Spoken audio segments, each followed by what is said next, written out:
Department of Mysteries to the penultimate episode of the Department of Mysteries. I know. Isn't it crazy? Oh my God. Yeah, hi everybody, welcome. If you are joining us for the first time, then maybe you're like, what is this? Where am I? Is this just a picture frame talking to me on a wall?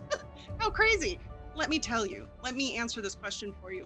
This is the Department of Mysteries. It is a Savage Worlds show that is set in a mashup universe of Harry Potter and the Savage Worlds setting Rippers Resurrected, which is, they go together surprisingly well. It's very exciting. It takes place in 1895 England. We are using the Savage Worlds Adventure Edition rule set, the newest one. And I have added a few of my own little mechanic-y things just to make it a little bit more Harry Potter and fit in with that. But we're also using the no PowerPoints rule for you folks who know Savage Worlds. That is a part of the powers set, the way the powers work. That allows our witches and wizards to have access to almost every power because it is Harry Potter and magic is absolutely everywhere. We are, however, still kind of playtesting this rule set, so you're learning with us. So welcome, come on in and see how magic works here. Let's say hi. Oh, you should know who I am first. Hi, I'm Meghan Caves. I happen to be your GM today. And this is my lovely cast. Hi, friends. Okay. Cool, we're just screaming. Good. That's Howling. That's what it's like at the Department of Mysteries. It's just constant screaming.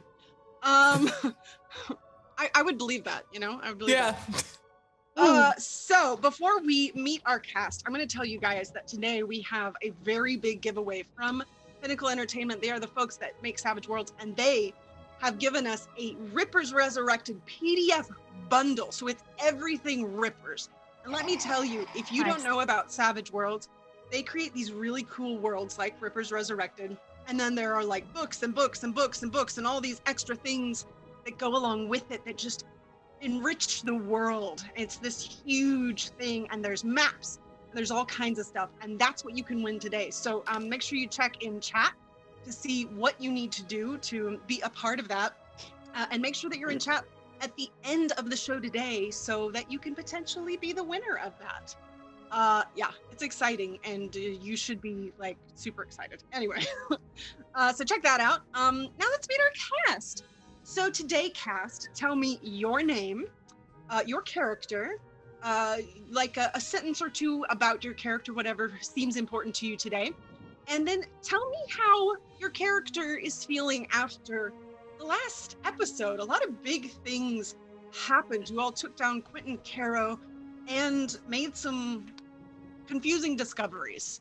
So who would like to go first? Oh, it's Diana! All right, thanks. Hi, everyone. I'm Diana Restrepo. I'm playing Raven Hemlock, the darker one of the group. Right now, she is feeling really lonely, but she also sees a glimmer of hope towards her friends. Like, her friends are still her friends, but she's also feeling very, like, this huge weight, this huge relief, this huge achievement has exploded off her chest because Quentin is dead. And Quentin is the one who caused her dad to become a vampire. And he's also the one that has basically prisonered her into being part of the Cabal. So she's kind of also scared because now the Cabal is probably going to be after her. So she's a little terrified, but hopefully with the help of all her friends, she can stay protected. And yeah, so my magic is mostly spellcasting. What I like to do is spellcasting and going into people's minds and their memories and living through them. She knows what you've experienced. Mm-hmm. And I like to live in them. And that's me. And who's next, Rady?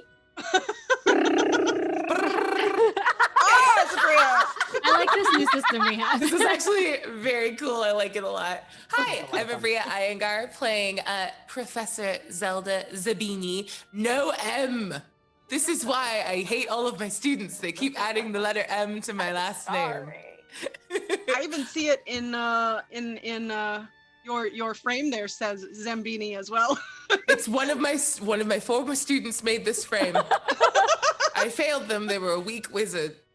I definitely have called you Zambini multiple times as well. So It's all good. She's actually an American witch that's here teaching at Hogwarts, a potions master, and as we learned last episode and earlier in the season, doesn't really have the fear and trembling for the unforgivable curses that the Ministry of Magic would have you take. So she's a little nervous that she did the Imperious Curse on a couple of wizards, and they're gonna survive to tell people about it. So she's a little nervous about what's going on and confused because she's pretty sure she has like a detached memory of dying that somehow didn't happen. So, a lot of feelings, a lot of confusion. Keeps looking over at Kanan like, what just happened to me? That's kind of a cool thought that Kanan like potentially just has all these things that he knows about each and every one of you that could have happened horribly, but he used his ability to turn back time, and he's just like, I'm gonna keep all these secrets. That's pretty crazy. Awesome, thank you. All right, who's that? Oh, it's Michelle. Yeah. That's fine. Hello. Hi everyone. I'm Michelle Bradley, and I would like to point out that we thought it was Zambini because you spelled it with an M at some point, way back when we were first being characters. Or you didn't remember, so like you didn't know, so we didn't know. Like at the very beginning. I don't think that's true. I think it's true. That doesn't sound right. That doesn't sound right, even a little bit. Cool. So that's why we have lots of popcorn for this argument. Yeah, there's a lot behind the scenes in our cast, in case you didn't know. What am I talking about? Oh, so oh yeah, your name, your character's name, a little bit, whatever you think's important, and how your character's feeling. I am playing the wonderful Fortuna Felix. She is the confidence that I never had growing up. I love her so much. She is like basically just confused, like, oh, I thought we were just here to like smash heads and kick butts, and we did both things, but apparently we're not done yet, and that's very annoying. I was also the first person in the group to kind of immediately forgive Raven for lying to us, because I have been bullied into a situation before, or I guess judged incorrectly for who people thought I was. So I kind of just tried to be the peacemaker. It didn't work out super well, but we got there. You did it though. You did it in your way. So I appreciate that. And I had a good time last week, punching people in the face. Yeah, punching people in the face is fun. It's fun. Awesome, thank you. Okay, who's next? I don't know. It could be anyone. Oh, it's probably Adam though. Oh, it's me.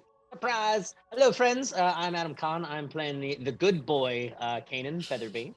Kanan is a wizard who has been messing with time, and yes, as Megan was saying, he's kind of kept these things a secret, because Kanan works for the Department of Mysteries, so he has his own little secrets as well, in that sense. But as of right now, Kanan is feeling some relief because Caro is the one that bit him. He has been the one that has been terrorizing him for years, and he's now gone, which is great. But Kanan also found that he wasn't really the only one, especially in this group, that this Cabal has been terrorizing, like finding out about Raven's past, and and Caro being gone from her life now too. It makes him kind of hopeful for what can happen. But now we got the Cabal to deal with, and one thing that Kanan always knew about werewolves in the Cabal: if a werewolf from the Cabal bites you, you have to join them. So, but he's dead. I'm not. I'm ready to wolf out some more, Megan. Ooh, okay. I like it. Be a good boy. Awesome. Thank you so much. All right. So before we jump in, let's talk a little bit about what you, and I'm talking to you, chat. You fine folks out there. Yeah, you. I see you. You specifically. What you can do here to help our game, affect the game, and help these lovely unspeakables that I know you certainly want to help. Maybe sometimes give them a little bit of trouble as well, but we won't focus on that. But what you can do is, if you donate today, once we hit $50, and that is cumulative. So everybody, you could donate $1, you could donate 50, you could donate more than that. Once we hit a $50 mark, we will roll a d20 in chat. That is set up on an array, and something will happen. So it could either be a reroll, which just allows anyone here, any of the players here, to reroll any one roll. They might be able to get a Benny. A Benny is a Savage Worlds mechanic. It's sort of the economy of Savage Worlds. It allows you to reroll, and in fact, they already start off with a few, as do I. But you can always get more. So it allows you to reroll. It allows you to soak a wound. It allows you to do one cool thing.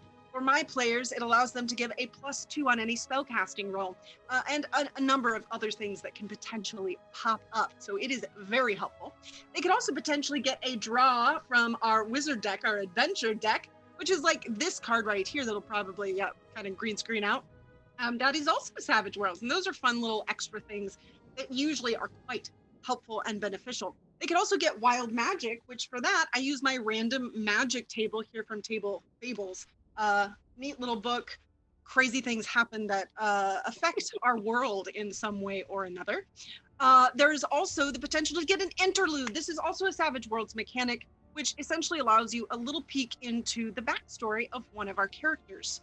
And then there's our BBBB, that is our Bitbox Battle Boss, and each one of our players has a different bonus that is associated with their character that they get if they get that. So it is all pretty random, but if you like what we do and you want to continue to see more, please think about donating. It goes a long way for us to continue to bring this high production value content to you.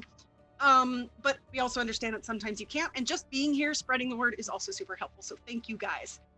Yeah, I think that's it on that front. Let me say one thing, and I've forgotten to do this the past couple of times. Content warning.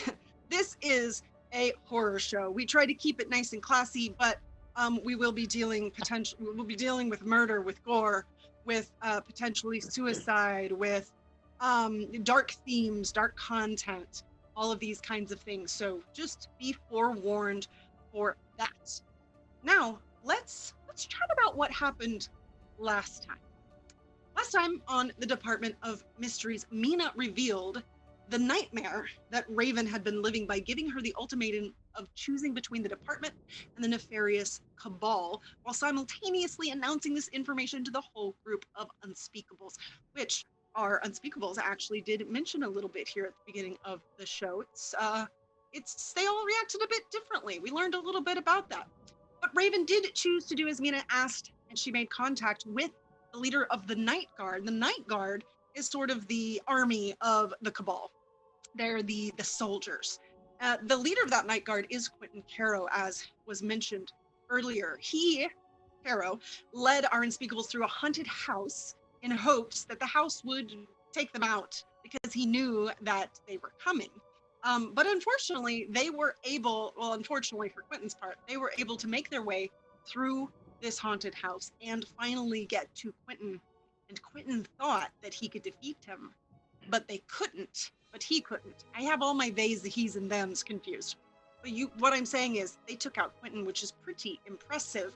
But they also learned that Quentin didn't know anything about why Jack the Ripper had returned, which is strange because as far as anyone was aware, it was the Cabal who had did it. But this kind of puts a wrench in that potential. Is it the Cabal and for some reason Quentin didn't know, or is it someone else? And if it is, why and who? And where are they? And what is the purpose? Lots of dark, upsetting questions indeed. Now, let's jump into our session today. This is, in fact, I think I've already said it like maybe 10 times, the penultimate episode. So we're getting very close to maybe answering some questions. I don't know. I guess we'll have to stick around and find out. So folks, a little time has passed since the end of our last episode, a few days. It was a very emotional, dramatic thing that happened. Some of you, yes, used unforgivable curses in front of the head of the Department of Mysteries. However, the head of the Department of Mysteries was not entirely herself either. So will that be a problem? I don't know. It could be. But you all have been given a little bit of time once again to regroup, to get anything done that you need to get done while Mina continues to grieve for her husband who was recently murdered. Is there anything specific anyone would like to do at this point while you are waiting to hear back from Mina? Well, I will say, as you all are thinking about that, oh yes, okay, we'll do a comment break while you guys are thinking about that. Thank you. I always forget to do them. Hi, folks. Hi, let's see what you guys have to say. Hi, friends. Oh God. Hi. Oh God. Mina. Just skip our whole dumb conversation. I don't even know. I see we're all Scuttles, Prove It. Are you talking about the Little Mermaid? Yeah. Yeah. But it's Kanan. I'm essentially Eric, so I have to pick my Ariel. There you go. I've been holding that Little Mermaid. card. Oh, Yeah. I see. Yeah. Like 3 Look at episodes, this right? stuff. Isn't it neat? There's Anyway. been a lot of rough stuff happening in the past few episodes. Yeah. Rough? That's why we need an interlude. Also, Delirious 2019 makes a very fair point. You skipped the pumpkin with teeth in your recap, and I feel like that's a bit of an oversight because I still think about that. Mhm. I don't know Time. what you're talking about, pumpkin with teeth. I would never have any kind of pumpkin with teeth That would at be all. pretty Why good. would I ever? Where's this pumpkin? Why would Raven, I please ever- obliviate me. No, don't do it. Raven, if you love me, please obliviate me. I need to forget. Oh, you just want to forget the pumpkin? But I he do. No. he worked so hard to try and bite off No, everybody. I'm gonna turn off my monitor. I will play in the dark. But because of one little old pumpkin. It's the teeth. He's back. No. I think the I boys mean, really. Oh God. He's just That's here to okay. haunt your dreams. Oh God. I like this comment from Evil Dice Monkey as well. A wizard never spells their name wrong. They add it neither late nor early. It is placed precisely when they mean to. Exactly. Yeah, there you go. There you go. Simi David 95 was hoping that you would start the intro with your pumpkin head. Mhm. That you- No, David, you know better than that. You're a monster. Oh, you guys are nervous about the pumpkin. There are way worse ones down the lines. Are there? Oh, We good. almost died to wolves and stuff. The pumpkin's gonna be with me till I literally die. That's what I'm here for, to create nightmares that last forever. Oh. I'm with Oh the my cranky goodness. stank. Stream's over. Time's over. The Shut end. down. Oh my goodness. Okay. So does anyone have anything that you would like to do in this moment in time? I do have one thing that does happen, so I can jump to that first if you would like. Sure. Okay. Okay. Oh yeah. No, go ahead. Oh, I just wanted to. I was gonna check in on both of my Cabal babies. Oh, Cabal babies. I like it. Yeah. Oh, Cababies, if you will. babies. Yeah. Ah. And just show up with some tea. I'll probably like rope Fortuna into carrying tea with me. Like I'm so old and infirm and frail. Can you help me carry this tea, please? I Okay, might die but, if I have to lift more than 2 pounds. All right, but I'm just warning you. I'm not good handling liquids, whatever that means to you. I just. All right, does- let's. I don't know. Let's go. Let's go. I can hold this thing. It's fine. I've so many other. Nope, doesn't matter. And I think instead of like knocking on individual doors, she just puts her wand under her throat and yells loudly, "The two of you get out here! Come here!" Forgot you could do that with wand. I should have did that earlier when I was yelling at you and Kanan. Yep. It's weird that you yelled with your normal voice. You forget you're a wizard constantly, but that's fine. That's true, actually. You see Kanan's head pop out of his office. Come get tea. Heavy, come take this tea from me, please. What? That's my line. I like it. Rushes over to grab it from Fortuna. I got it. I got it. Yeah, Nice. Yeah. Raven Good. opens the door slowly, and she just like peeks out. Get out here. Fortuna, you just wanted me to Miss hold the Hemlock. tea for you. That's all. I didn't want to carry it. It's very annoying. It's not like that heavy. I just don't want to carry it. It's It liquid. clatters a lot, right? I don't want to drop it. It seems Yeah. important to you for some Exactly. reason. I just like tea. I'm old and want warm juices. Ah, thank you, Mom. Warm juices. It's Hemlock. I don't have all day. Get out here. All right. And she just gets out and shuts the door, looks down, and walks off. Sweet. How are we feeling? Have some tea. Am I in trouble? No, not at all. Oh. What would give you that impression? Well, you yelled very loud with magic throat and then yelled some more at the door. And you demanded me to come out the door, so I don't know if I did something wrong. No, I just wanted to make sure you weren't sulking or, brooding over everything. Well, I mean, my father's still out there, so yes. Oh, that's interesting. Kanan, please, if you could pour. You don't have to just hold them. You could serve. Thank you. We're her servants now. Her love is stupid. One for you, one for Fortuna. Thank you. You want one for Fortuna? Sure. I'll grab it on the top. I just eye her like, you better take it. You can put whiskey in it if you want. Oh, great. I'll do that one then. Yep. Yeah, do that. Why would you ever... Anyway, so you say your father is still a vampire connected to the Cabal? Yes, he's still out there, and I haven't seen him in a very long time.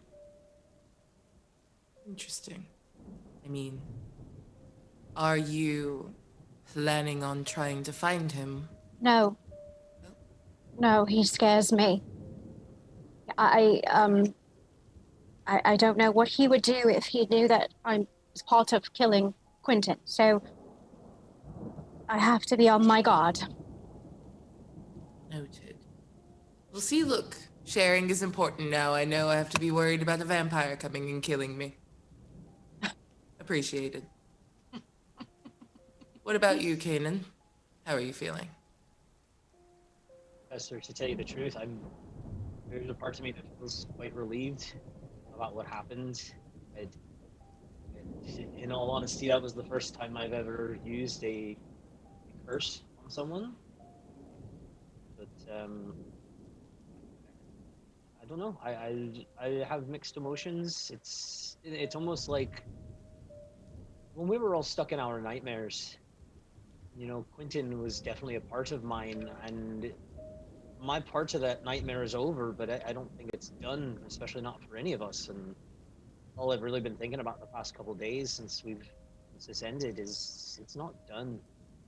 I mean, even for me, everyone's still living through nightmares, and I still have a portion of it, Professor, and I'd like to be there to help all of you get through yours. That's all I've really been thinking about we can actually do. I want you all to know that I'm behind you 100%. You know me, I'm always in my office trying to study more about everything and just looking at it. Hopefully I have found some more info, if anything, that we can get for Mina, for all of us. But, yeah, I mean, I feel like I'm in a pretty good spot, Professor. Thank you. Well, I just wanted to make sure that we have an open line of communication. What about you, Professor? Fortuna, are you two all right as well? Oh, I'm doing great. I mean, I'm like really confused. Like, I don't know. I kind of thought, get Quentin. We went over, but now like there's more stuff to do. I don't really know what that stuff is, and actually, Raven, I'm a little confused too about your daddy is a vampire. You say that Quentin made daddy into vampire, but then is Quentin also vampire? Did we kill a vampire? Also, Quentin dead, right? He not like secretly disappear somewhere. We didn't like. Did we? No, he's dead. I've been looking at his body as well too. Cool. So did not like disappear. I'm just sometimes that happens, and then you're like, oh, where'd I go? Time for part 2, That's Buffy. That's Buffy. I don't know what you're talking about. Literally never watched a show called such a dumb name. But yeah, I'm like doing fine. Just kind of thought a little tired. Like I could use a nap. How about you, Professor? How's you seem like you're totally fine, like all the time. Yes, let's go with that. All fine all the time. As you all are having this conversation, kind of down the hallway, this owl comes flying, and Fortuna, you recognize this owl, and it looks a lot like this actually, except this brown part is golden, and it flies over and just kind of gives you a like looking down its nose at you look, and then drops a letter like right in your teeth. And then I can like shoot you, Al. You don't have to be such a jerk about every little delivery. I don't know. I think owls make caw noises. Woo! It's a hoot! as it flies away. Fortuna, have you ever tried being really nice to your owl? Perhaps it would not miss. It's not my owl. It's whose owl is it, Megan? It is your family's owl. Son of a bitch, I knew it. I guessed, but I wanted to reconfirm before I kept going. It's not my owl. It's owl of my mother and father. Oh, then yes, go ahead. Be rude to it. It's just a bird. It's not like it has feelings. It's just ugh. All right. The animals do have feelings. Not that one. It's stone cold. Let me tell you. It's doesn't have a single feeling bone in its dumb bird body. Hollow bones. Creepy. I unraveled the note. Thanks, I hate it. Yeah, so opening it, you immediately can tell that this is your mother's handwriting. And did you want to read it now? Yeah. Okay. Is that a howler? She says, Fortuna, I'm so happy that you're working at the Department of Mystery. We're so proud of you here. You're finally joining the family in the baby months. And she does like some like little hand, she draws little hands clapping. And then she says, I wanted to tell you, that the World Cup is next week, and we just so happen to have box seats with the Minister of Magic, and you are more than welcome to join us. Of course, I hope that you will come. It'll be great. You can speak with the Minister of Magic, maybe get even better job. Maybe you could become head of Department of Mysteries, and that would be grand. That would make our family look so great. So I hope that you come. I hope that you're doing well. Please come speak with Minister of Magic. Love you, kisses. Your mother. And that's it.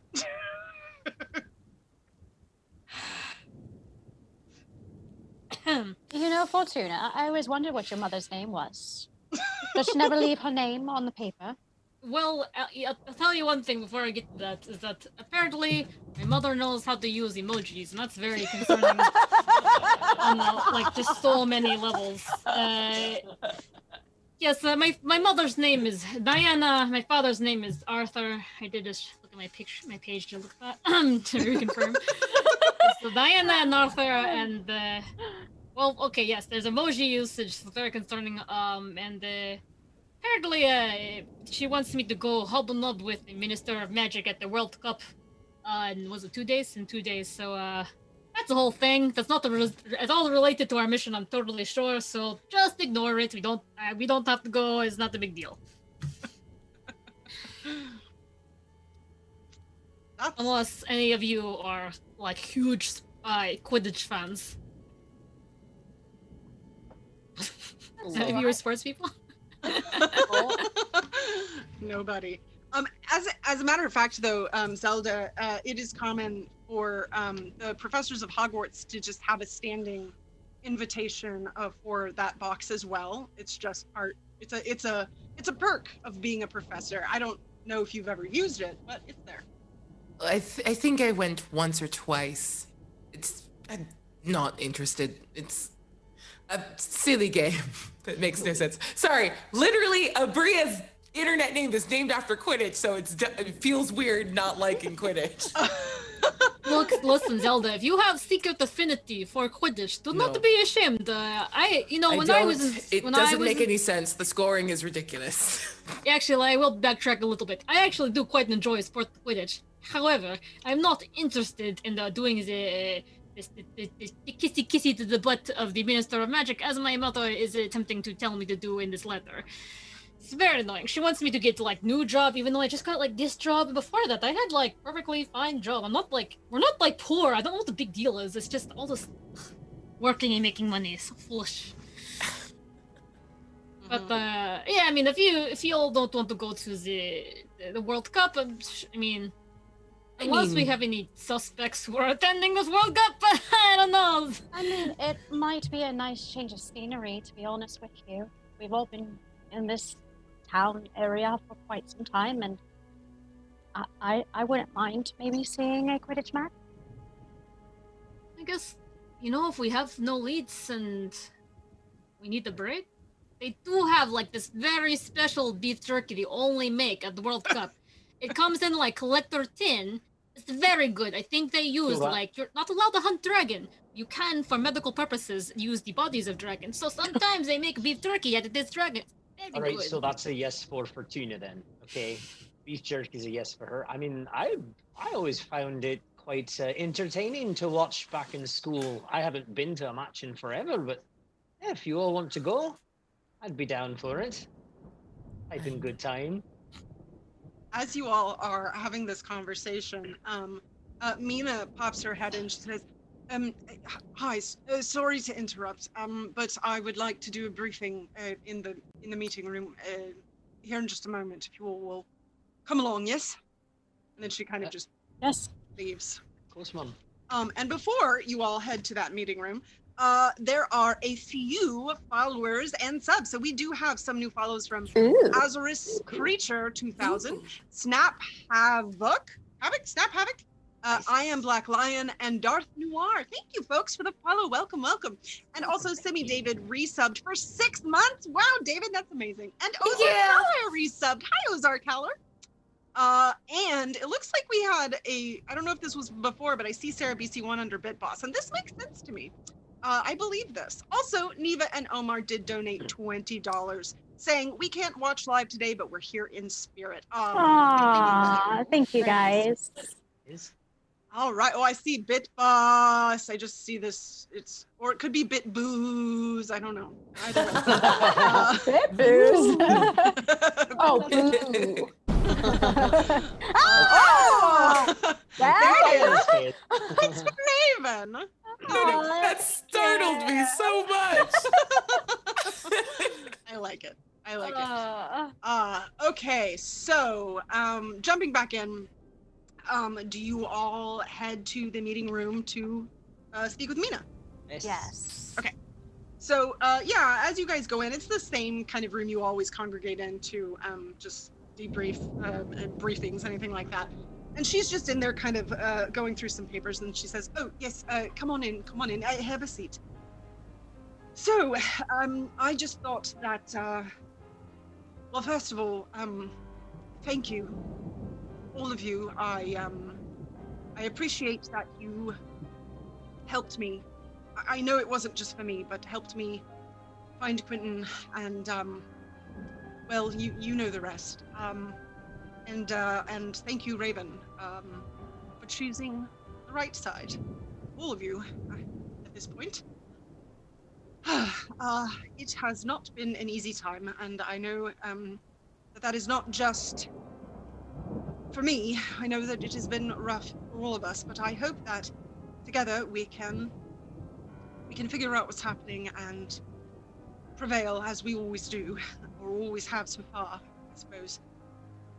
Also, I wanted to say that since tempers have been running high and everything's been quite personal lately, while I do not condone certain behaviors and choices and spells, and it is not a part of the ministry at all, or the Department of Mysteries, to let that slide, but in the particular circumstances, I understand, and I think it can just be kept between the 5 of us.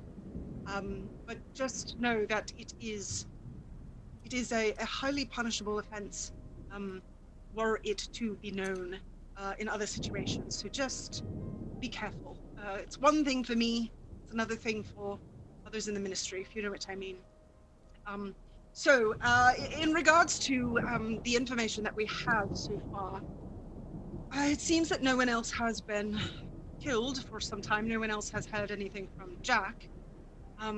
But we have been trying to look a bit deeper into why it seemed that Quentin didn't know anything about Jack returning.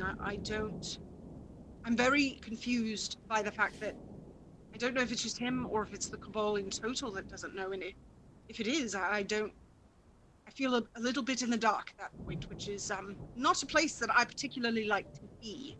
Oh, and also, and she kind of goes to the door and opens it, and a woman walks in. She says, I wanted to introduce you to Tara Lagrange. She is taking over for Jonathan's post. She is, she's a good colleague of mine. And this woman who looks very, why is this not working? Oh, it is working. Who looks very young. She's pretty. She's got this bright red hair. She comes in. She says, "Hi there. It's lovely to meet you all. Sorry it is for these particular circumstances, but I'm here to help. I do know," and she kind of turns to Mina, "I do know that the Quidditch World Cup is happening, and sometimes the Oars department does ask the Department of Mysteries for some backup. It seems like we might need help, so I'm here for that, and to take over where Jonathan left off. So it is lovely to meet you all. I am at your disposal as you need." And as she's sort of saying all of this and introducing herself, you all hear just this yell, this scream coming from down the hall towards Mina's office. Mina goes, "What was," and both her and Tara kind of run out the door and head that direction.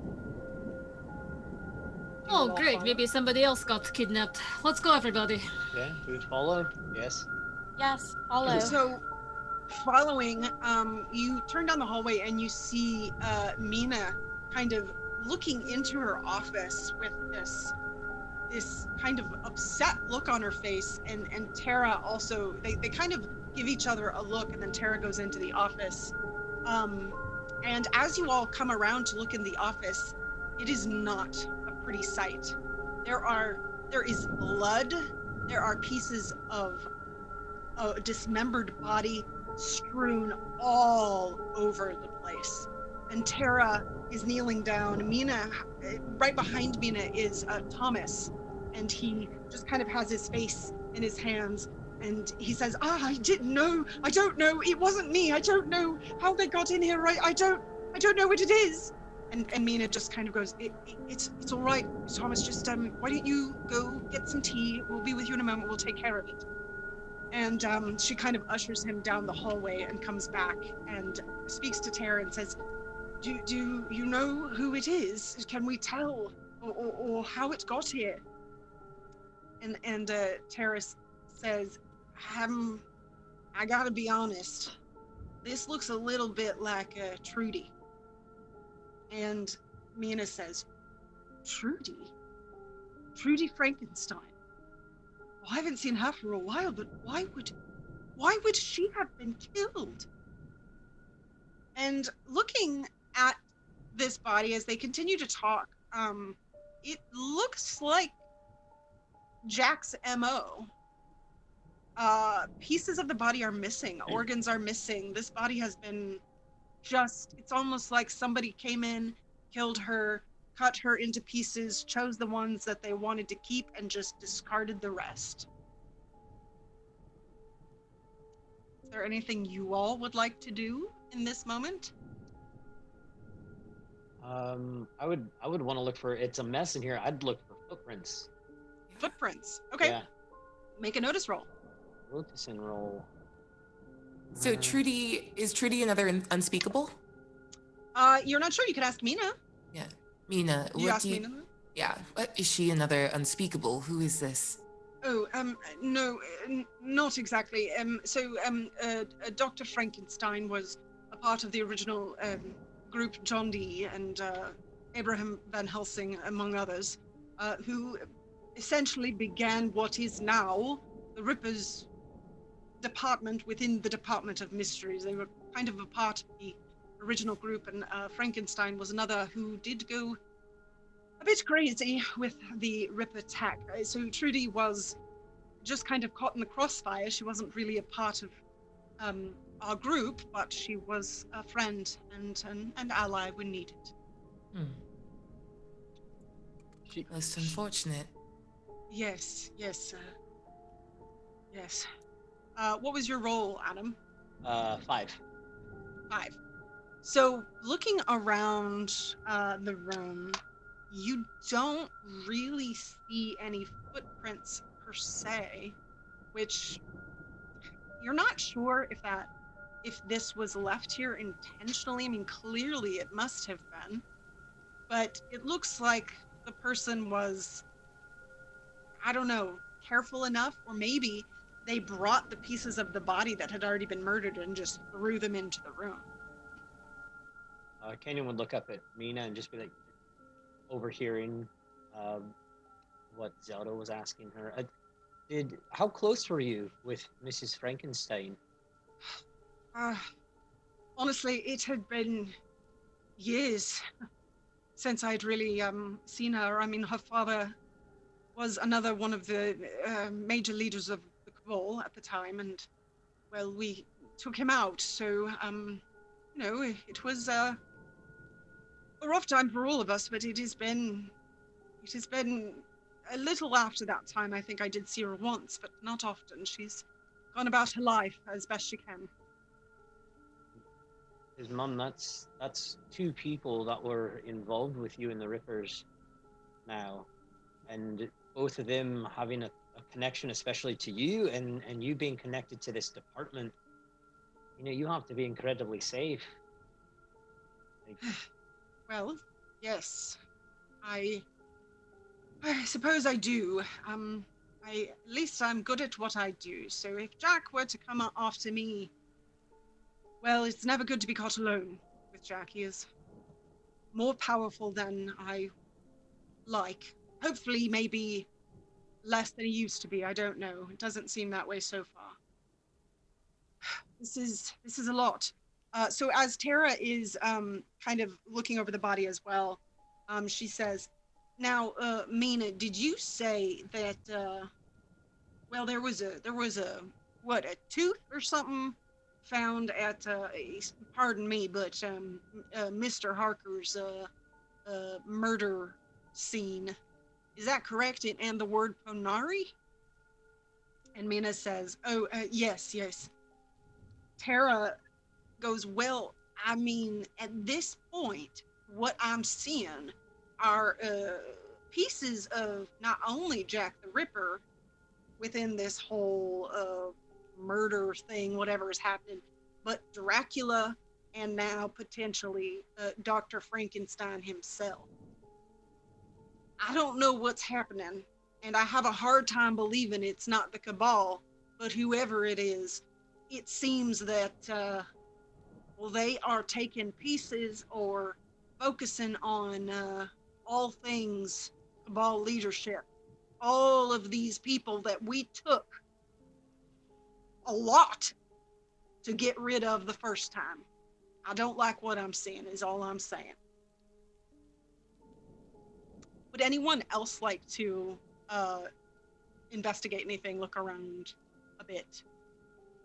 Is there a head on this body, or is it just pieces of limbs? Yes. Well, there is a head. It's not necessarily on the body. But there's a brain still intact in there? Seemingly, yes. As far as you can tell. I don't know if it's fully intact. The head isn't in one piece. Okay. I will cast Legilimens on the head and see if it works. Okay. Make a spellcasting roll. As I'm got this, I believe in you. Explosion. Ooh. 9, 10, 11, 12. 12. Wow.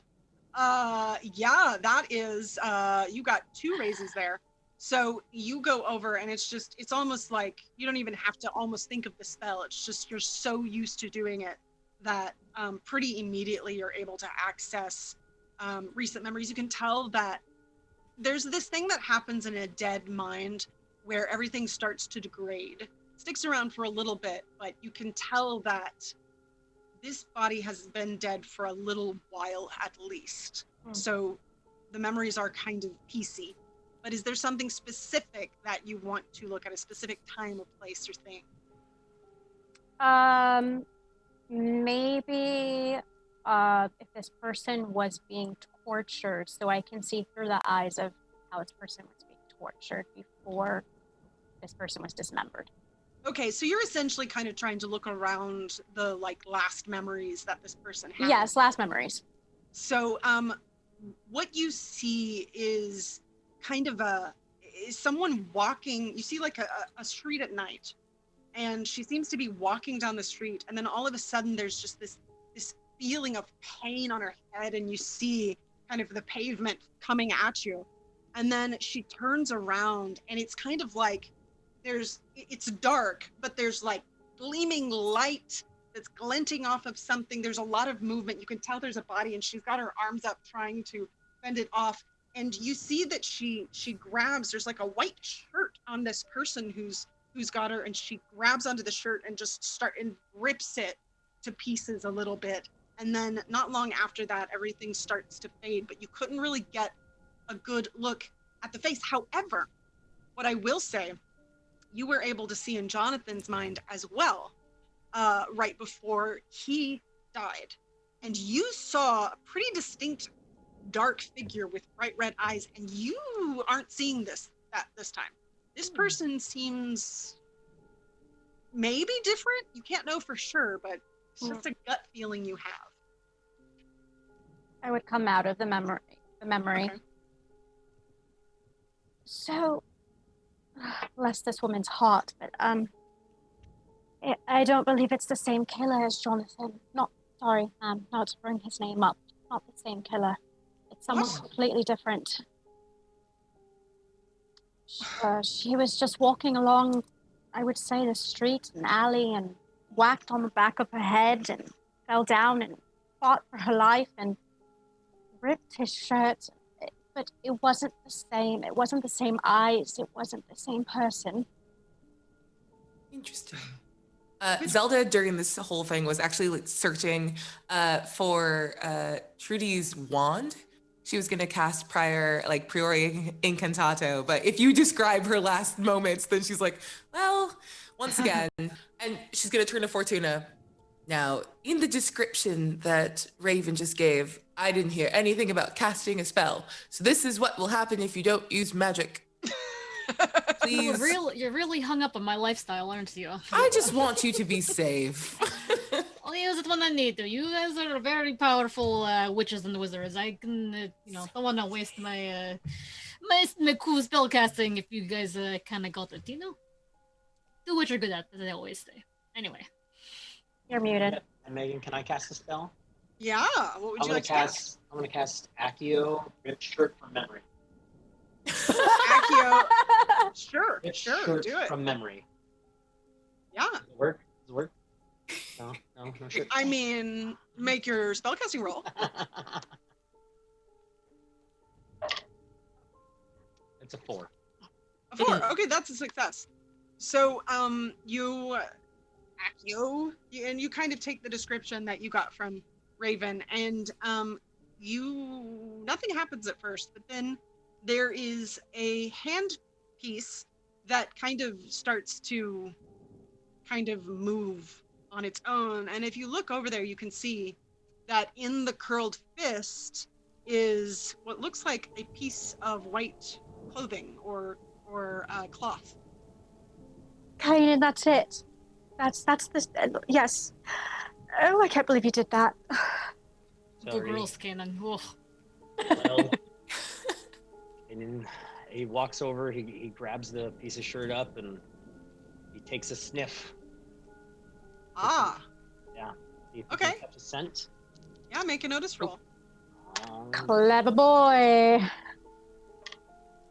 That's a 5. 5.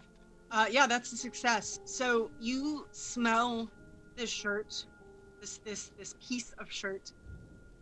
It doesn't smell good, to say the least. I mean, you're picking up the rotted corpse scents. You're picking up the scent of blood, of a lot of different things, of dark, dank air, wetness, but you don't recognize anything here, scent-wise. Is there a window in this room? Not in this one, no. Is Mina still here, yes? Yes. Mina, Yes. do you screen people before they come into the Department of Mysteries? I mean, do people just come right in? I mean... No, it is not an easy thing to get, especially down here. Well, someone has an in here, or someone among us is one of them. It does seem that way, which is upsetting. It's not, we will have to look into it indeed. In the meantime, just be careful who you share information with, or whom you trust here. You have my word. Yes, good. I see you found a shred of clothing or cloth. I suppose if you all want to see if you can find any more information about it, maybe that could lead us to something helpful, anything helpful. I still don't understand. Originally, Jack killed the prostitutes that he killed so that he could harvest their organs to keep himself alive.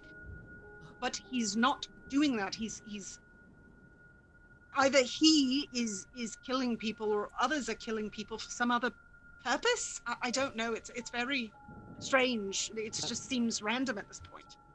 No, wait a minute, Mom. You talk about he harvested pieces to keep himself alive. Now, Victor von Frankenstein, was he also part of the Cabal, or you said he was working with you?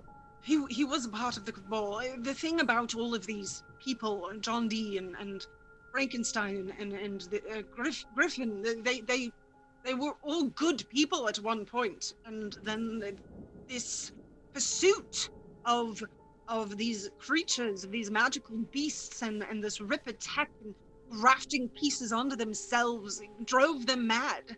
It drove them insane, and now they are the monsters that they are. Perhaps with Victor von Frankenstein and all these pieces and everything else, he was able to find a way to bring Jack the Ripper back, or perhaps another body or something with all the pieces they collected.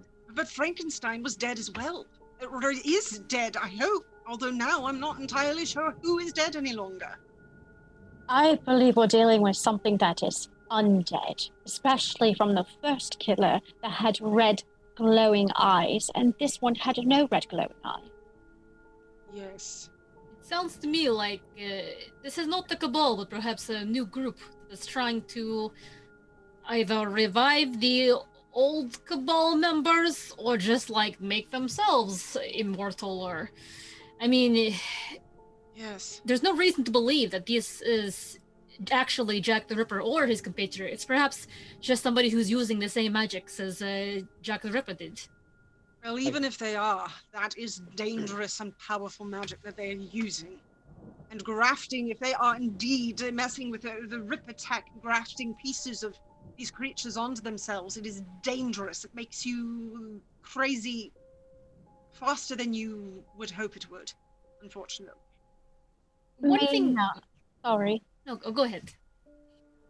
Mina, let me ask you, because you've had your eyes ripped. Yes. And so... I'm not pointing fingers. I'm just asking a question, and please don't get offended. How far down does it make you crazy? If you keep doing more and more, or it could be anything? It can be one time that can do it. It is a horrifying, grotesque process to go about grafting a piece of another creature's body onto your own, especially one with such power. I have vampire's eyes, is what I have. It grants me the power to control others at times, but I was lucky. It went off all right for me. But Jack, especially Jack, I don't even know what pieces were him once he had finally died. He wasn't even the same body any longer. He had so many different pieces of creatures and people a part of him. And of course, Frankenstein went the other direction and tried to create a whole new creature out of pieces. It doesn't take much, especially when you begin to mix magic with the Ripper tech, it's a risk no matter what you do. That's why we don't use it any longer, even though at the time we felt it was the only way to defeat them. Well, Mina, one thing we sort of haven't investigated further is the whole Polnari situation, the Dracula's castle. Is it just like, does anyone hang out there anymore? Is it empty? What exactly occurred there? Oh, well, that is the castle in which we were able to finally take down Dracula. Jonathan was a part of that, and Van Helsing. It's where we also lost Van Helsing, actually. Polnari was, we cleaned it out at the time, but no, the old worlders, who now Tara here will be leading, would be the ones who would have information regarding Polnari, but as far as that information is, there is nothing there. It is what it always was, and just an empty castle. I do know that the Cabal has tried over the years to take it back, but not successfully.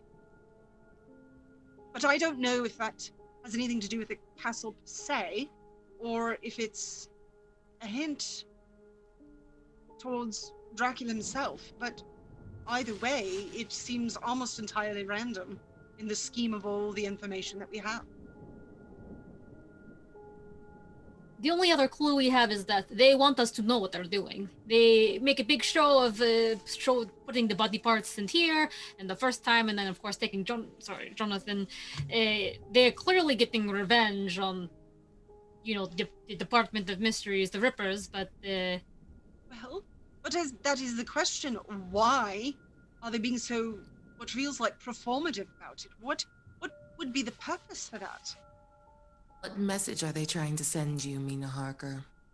Seemingly, the only message I'm seeing is to bring back every horrible thing we've ever fought. But I don't know why now, or why these people, or why in this way. And if the Cabal isn't the one doing it, then who is, and why? It's not good. Whatever it is, it's not good. Real quick, we have some rerolls. Oh, it looks like, and a new bit boss. Boss! Tune up from Sarah BC1. Oh, thank you! Yeah! And we have a reroll for Kanan.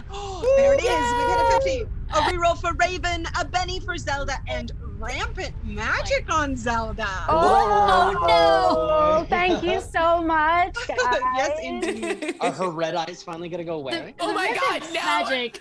She's just been sitting there going like, yeah, red eyes, that's a terrible thing, and only monsters would have it. This is all from Sarah BC1. Thank you very much, Thank Sarah. you, Sarah. Sarah. Thank you, Sarah. Let's do that rampant magic right now, why don't we? It's always bad. Yeah. This happens in the middle of this very big conversation we're having. Yeah. Oh my gosh. Wow, 60 is the number. Oh my God. I'm worried. I quit. Are there any good things in that book? This is great. Kind of excited. Yeah, too. this is great, Megan. Okay. The target's eyes become red, swollen, and painful. What? What the heck? But this is not the same thing as before, because last time your eyes literally turned the color red. Yeah. But now they're now I have swollen. pink eye. Yeah, so you have swollen Put it red on my eyes. pillow. And I'm gonna say that this doesn't have an end point, so Nice. it's going to give you a -1 to sight-based notice rolls until you can get that puffiness to go down. But whenever your eyes, it's almost like you just had this intense allergic reaction all of a sudden. And I'm allergic to Mina's bullshit right now, and I'm having a reaction. As that happens, actually, Mina immediately, as you feel it, turns to look at you and she says, "What's happened? What is this?" Clearly, you've got some werewolf dander or something stupid on you, and I'm having an allergic reaction. Oh, You're very rude. Sorry, well. Professor. That's not your fault. Outside of that, the energy I'm picking up is the same weird energy that feels like it's a slip in space or time, or I don't know. Keep, excuse the pun, keep an eye on it, all right? It is seemingly You're happened to all four of you. hilarious. It wasn't intentional, but a little comedy could go a little ways for us all, couldn't it? I feel like this is important somehow, but I don't know how yet. But Where's Thomas? He was coming with tea. I want the tea bags. oh well, Thomas was going for tea, not necessarily to bring it to all of us. But Kanan, this is really your department, I suppose. You and Eloise, in regards to these sort of almost feel like mergings of realities or tears in realities. So I don't know, but just keep an eye on this, because it seems to only be happening around you four, other than the artifacts that had happened around before. And I don't know why, but I suspect it has something to do with prophecy. Megan, whose office are we in? Mina's. Yes. So, at this point, Tara is kind of continuing to look over everything. She's taking a few pictures of the body just to gather as much information as possible.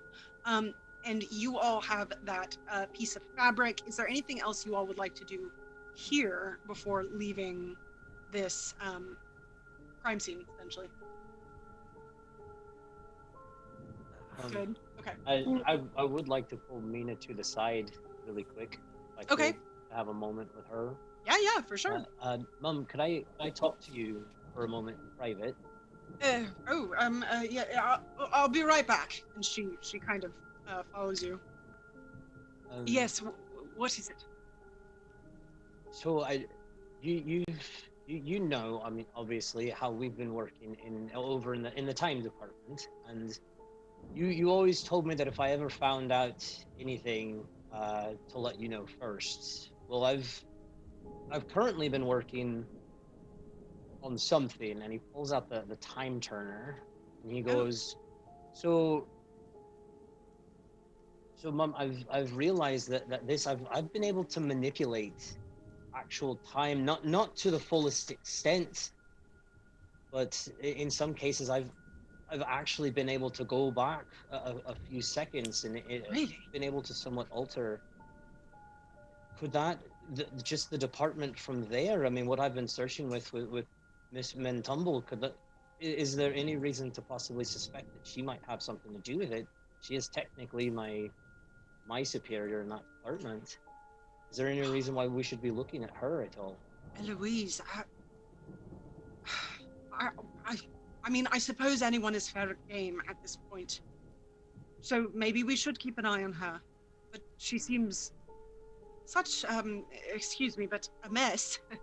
That it seems like it'd be quite hard for her to be able to do something of this sort. But I've been fooled before in the past. So yes, maybe. This particular area of study is not my expertise. So I can't know for sure, but it does seem that it would make sense if some sort of, if you affect some sort of time travel or time, something that's messing with the timeline, it could be entirely possible that the broken pockets of it would pop up in other places. That would be my best guess, but it's hard to know. So I would also, I know you've told me to keep this a secret, but I would almost wonder if perhaps us messing with especially time in this department, if maybe that could be the reason, if there is a time going back in time or it's turning back, that we might have something to do with it. I suppose it's possible, but why now? Why not when we began working with time, which was quite a while before this? This has coincided so directly with the prophecy.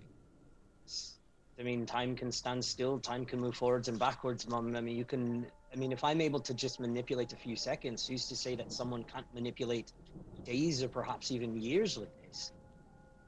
Well, that's the purpose of the study that you all are doing. If it can be done, then I hope you all will figure out how so we can watch out for it. if And I'll- the wrong people can do it. I'll still keep it under wraps for now as well, because I know messing with something like this could be very dangerous. Indeed, and but very powerful. But if it does come to it, I have to tell the others about this in time. If it gets too dangerous for them. Understandable. I appreciate you bringing this information to me. Of course. Just Ooh! boom!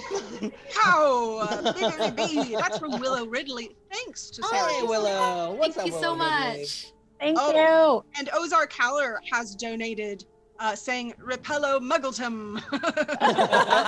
Indeed. It looks like Sir BC1 was gifting a bunch of subs. Yes. Yeah, thank you so Sarah. much. Wow. Savage Clint, resubbing for 4 months. Yes, thank Hey, you. Savage Welcome. Clint. Amazing, guys. He's the guy who makes all the nifty rules over at Pinnacle. Oh wow.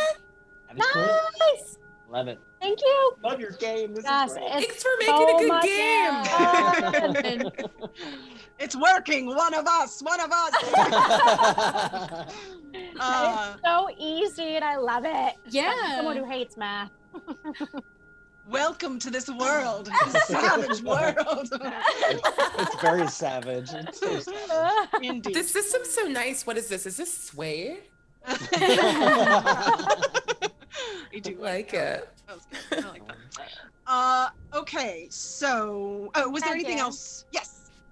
Before Kanan comes back into the room, I would like to have a really quick conversation with Fortuna and Abria. Oh, sorry, not Fortuna and It's because I was staring at your frame. But if you guys are not done talking, please go back to your conversation. Just note that I would like to speak to them. Okay. Unless there's anything else, Kanan, you wanted to speak with Mina about. No? No, I was more just going to tell her that if we end up leaving, just be safe. Don't allow yourself to be alone, especially with everything that you're going through right now. I don't think that would be best for you. Oh, well, it is appreciated. Thank you. I will. It's one reason why Miss Lagrange is here. She's a good friend. So, thank you. Of course. And he tips his hat and he walks out.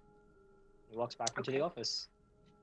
So Tara is also still in the office. So if you wanted to speak without her around, you might step out. Yes, never mind. Then I'll save my conversation for another time. Okay.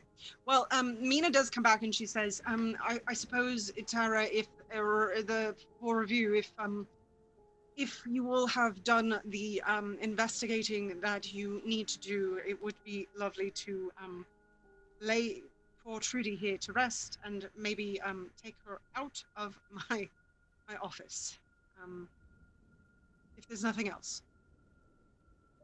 No. Okay.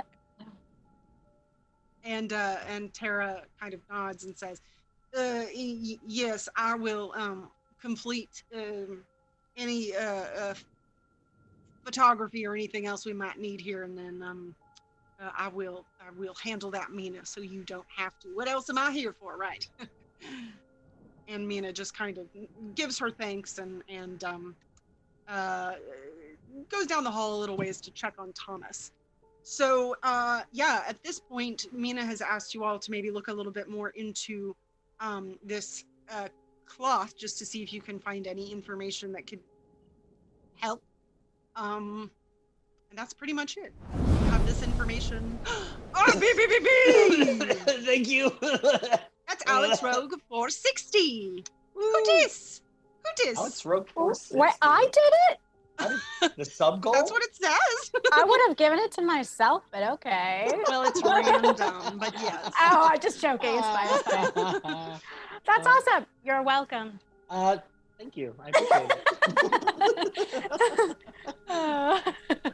it. So, would you all like to see if you can do some research, dig into this piece of cloth?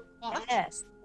Yeah. So everybody make a research roll, probably. You could do a common knowledge at a -2 if you don't have research or don't want to do research. Got research. Let's go. One exploding. Ooh, my D8 exploded, but not that big. 10 total. 10? Oh, that's still with a raise. That 5. that gives me an 8 with a raise. 3 and 8. Okay.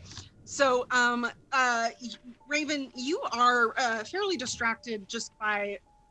You do enjoy being in memories, but sometimes it is a hard place to be because it's not just.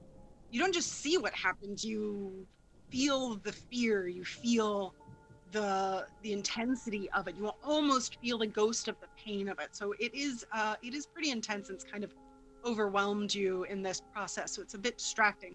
For the rest of you, you are able to actually find the manufacturer, the supplier of this particular piece of clothing. At this time, there aren't quite so many. It's a little easier to be able to trace this, especially within the wizarding world. And it does seem to be within the wizarding world, so there's that. But looking on the list, or getting information from the supplier, you're able to get a list of some of their more recent customers. So you at least have some names. That's about all you can find based on one piece of clothing. It's not great, but it's a start. Yes. I wish we were able to find more information on this. But I do agree, Professor. I mean, it is the best place to begin. Is there anything else you all would like to look into here while you have this time? There doesn't have to be, just if there is. Could I walk around and talk to, I don't know, what other random people are in this building? Just ask them if they saw anyone super sus walking through or carrying a big bag. Yeah, for sure. I mean, wizard would probably operate in, but I'm just gonna might as well try. Make a notice roll. Let's say it a -2 to see if you can just happen upon anybody who saw anything. Oh god. I die. Bye. That is a 3 total. A 3. Yeah. So you walk around. You speak to a few different people, and nobody seems to have seen anything, which that in and of itself is suspect, but you don't know if you just didn't find the right person. It is hard. The Department of Mystery has the random person that wanders about, but it almost seems like everyone tries to keep to their office as much as possible. Is Mina still around? Or no, she left, yeah? She went to check on Jonathan, but it didn't seem that she left the building if you wanted to go. Yes, can I go find Mina? Yeah, she's you find her actually back in that meeting room, and she's just kind of sitting with not Jonathan. I always do that with Thomas. Aww. Thomas.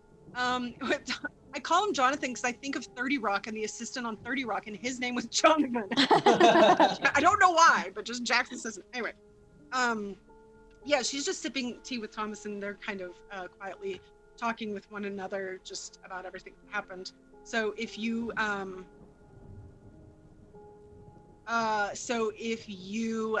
want to come in, she says, hello, Raven.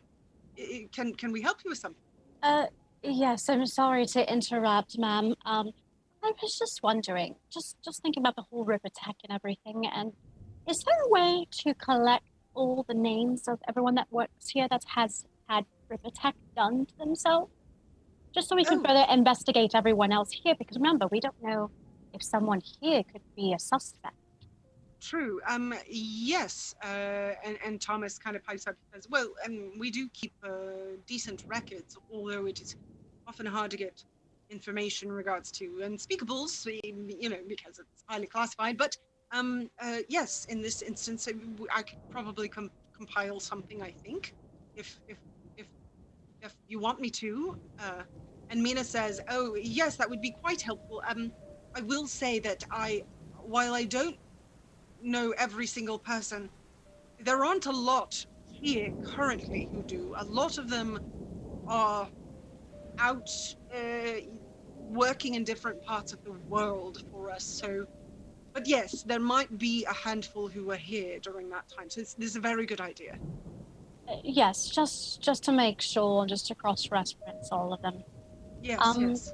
Yes, whenever, Jonathan. Wow, Thomas.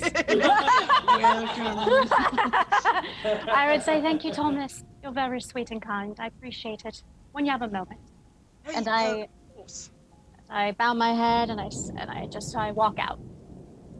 As you walk out, you see Tara Lagrange walking in at quite a quick pace, and she walks past you. She seems to be holding a newspaper, and she sets it down in front of me and she says, "There is another murder. This time it is George Lusk. It's in the headlines everywhere. I don't know if it just happened or what, but I mean, you remember George Lusk was one of the original investigators for Jack the Ripper, right? We have to investigate this." Go ahead. What? Oh. No, go ahead. And you can kind of see Mina's just, or Raven, you can see that Mina is just kind of overwhelmed by all of this information. And she says, Raven, actually, before you go, would it be possible for you all to look into this? I have more that I need to take care of here. Of course, I know that Tara has things to do. Yes, okay, if you four would, I don't know. I will say that Scotland Yard is still highly suspicious of the four of you, as they haven't been able to find enough evidence to pin it on anyone else currently, or that points to anyone else. So I don't know if you can just go down there and waltz into the crime scene, but I know that you all are very capable, and it would be very helpful if you could get any information. Maybe get in there and see what you can see. Just carefully, quietly. It is muggles, so careful with the magic. Of course, of course. Thank you. And then I walk to find the rest of them. Great, and that is a great time to take a break. But before we do, let's check in with chat real quick. Yeah. Just see how you chat folks are doing. Hi, chat folks. Hi, chat folks. Hello, chat. Goodness gracious. So much Tom, Jonathan, Thomas. I'm sorry. I know, right? I see Aaron's Glory here says, I forget I'm watching a stream, and I think I'm watching TV instead and forget to chat. Lol, I love these guys. That's like such a huge compliment. Yes, So thank you. We're glad to make you forget that we are not TV. They were asking about the love card too, and Savage was just saying I accidentally left it in a Star Wars con game and someone played it on a Jedi NPC. Love it. A love card on a Jedi. I feel like we have a love card watch now. We're like, when is he gonna play that card? It's gonna be now. Oh no, because we were like, and then I pull out my pocket watch. I'm like, God damn it! so like every moment, leave a love card. Also, speaking of cards, Diana, you actually still have one too. Better than I do? you than me. I thought, it's for combat. I don't think you used it, did you? I used a combat card during Quentin. The other character suffers the attack instead. No. Maybe. No, she got the card where during combat, then she gets like 3 more action cards, right? I thought you had to pick one out of those 3. I did. I picked And one. this is the one you picked, I think. I'm pretty sure I used it for the whole Quentin fight. Well, if you did. I have a memory of both things being true, so I have nothing useful to add. Oh, it's another one of those time things. Yep. Oh, Over here, having been affected by Kanan's watch, like, what is true? We'll never know. It's coming into our reality.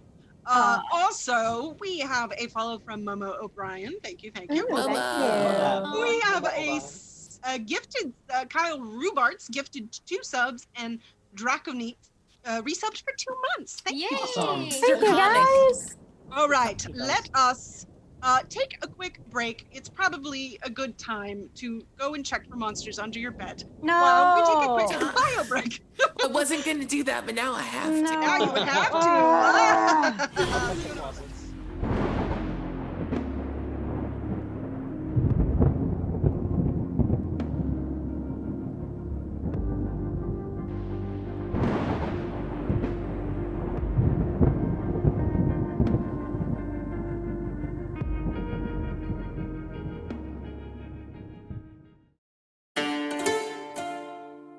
The games we play are the stories we create. The fortress doors swing open. Every story is unique. And the sound of war drums rises. Sometimes our stories come to us when we least expect them.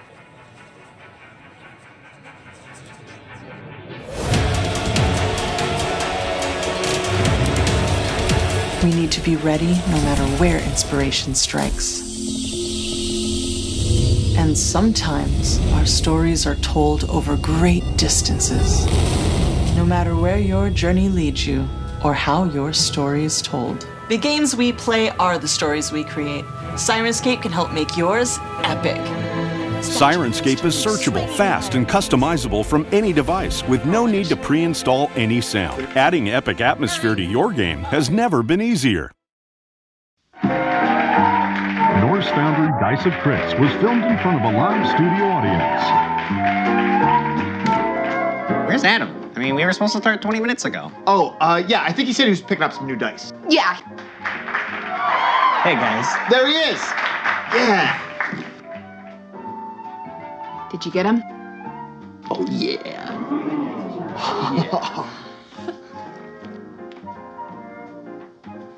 All right, so we're gonna pick up right where we left off last time. You guys were surrounded in the Dread Knight's tomb by this horde of goblins. They're coming right at you. We're starting this off hot. Roll initiative. 20. 20? 20? I guess you guys are going first. What do?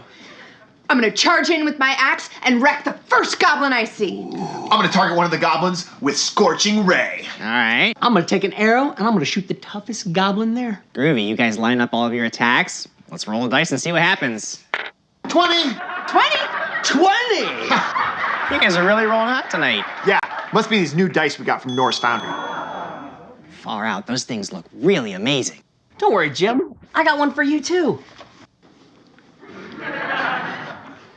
Here you go. Thanks. You know what? I almost feel bad using it now because it's time for the goblins' counterattack. Oh, no. Here comes the first one. Critically failed. Crazy. All right, on to round 2. You guys hear drums in the distance, orc war drums. Backup is on the way. What do you do? Okay, all right, so I'm gonna take like my spell component punch.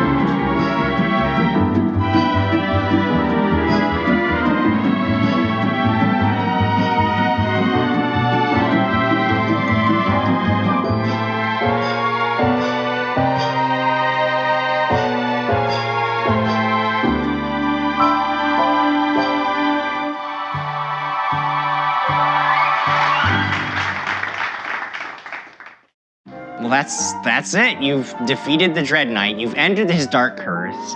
You gather up all the remaining treasure and you take it back to King Trillion's keep and tell him that his kingdom is safe. That's the end of the adventure. Oh, man. Awesome. What do you guys think? Same time next week? Definitely. We'll be here. Thanks, Jim. It's a lot of fun. Yeah, of course.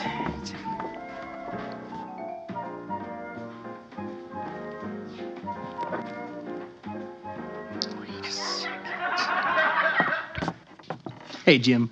Great game today. Can't wait to see what you cook up for the next adventure. Yeah, anytime, Conn. I have a feeling that things are gonna get pretty wild next week.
I said no. Bad.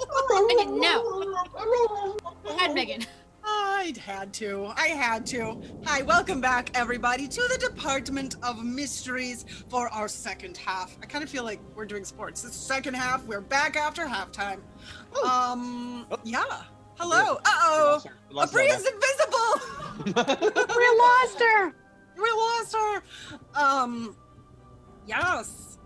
So, where we left off last was the information that previous investigator for the original Jack the Ripper murders in 1888 has now been murdered. And Mina has requested that you all go and try and investigate and get whatever information you can. However, what Mina said is that you all are still pretty big suspects as far as Scotland Yard is concerned. I mean, the crime scene is probably crawling with constables. So you all are going to have to figure out a way to be able to investigate this crime scene without being seen by Scotland Yard, or by maybe persuading them to let you in. It's up to you all. Is there a whatchamacallit? Sorry, a costuming or transformation spell that a novice could use? Does anyone know how to make polyjuice? Polyjuice takes a month to make. Dang it. Well, and you need a piece of whoever you're turning into. But how good is your time turner? It's not accurate. I just started making one.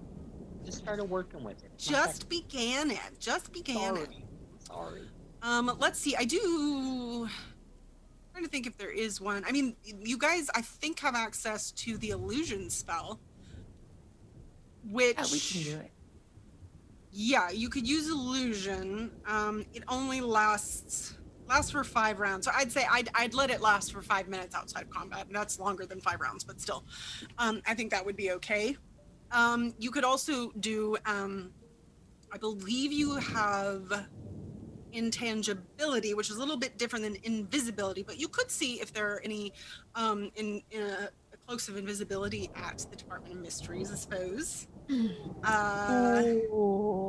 Listen, if we need magical potions or objects, yes, we could ask around the Department of Mysteries, where there surely is a spy here or something. Something wacky is going on here, for sure. Or, I don't want to say this, but I also want to hurry up and solve this mystery, because I kind of want that beef jerky from the Quidditch World Cup.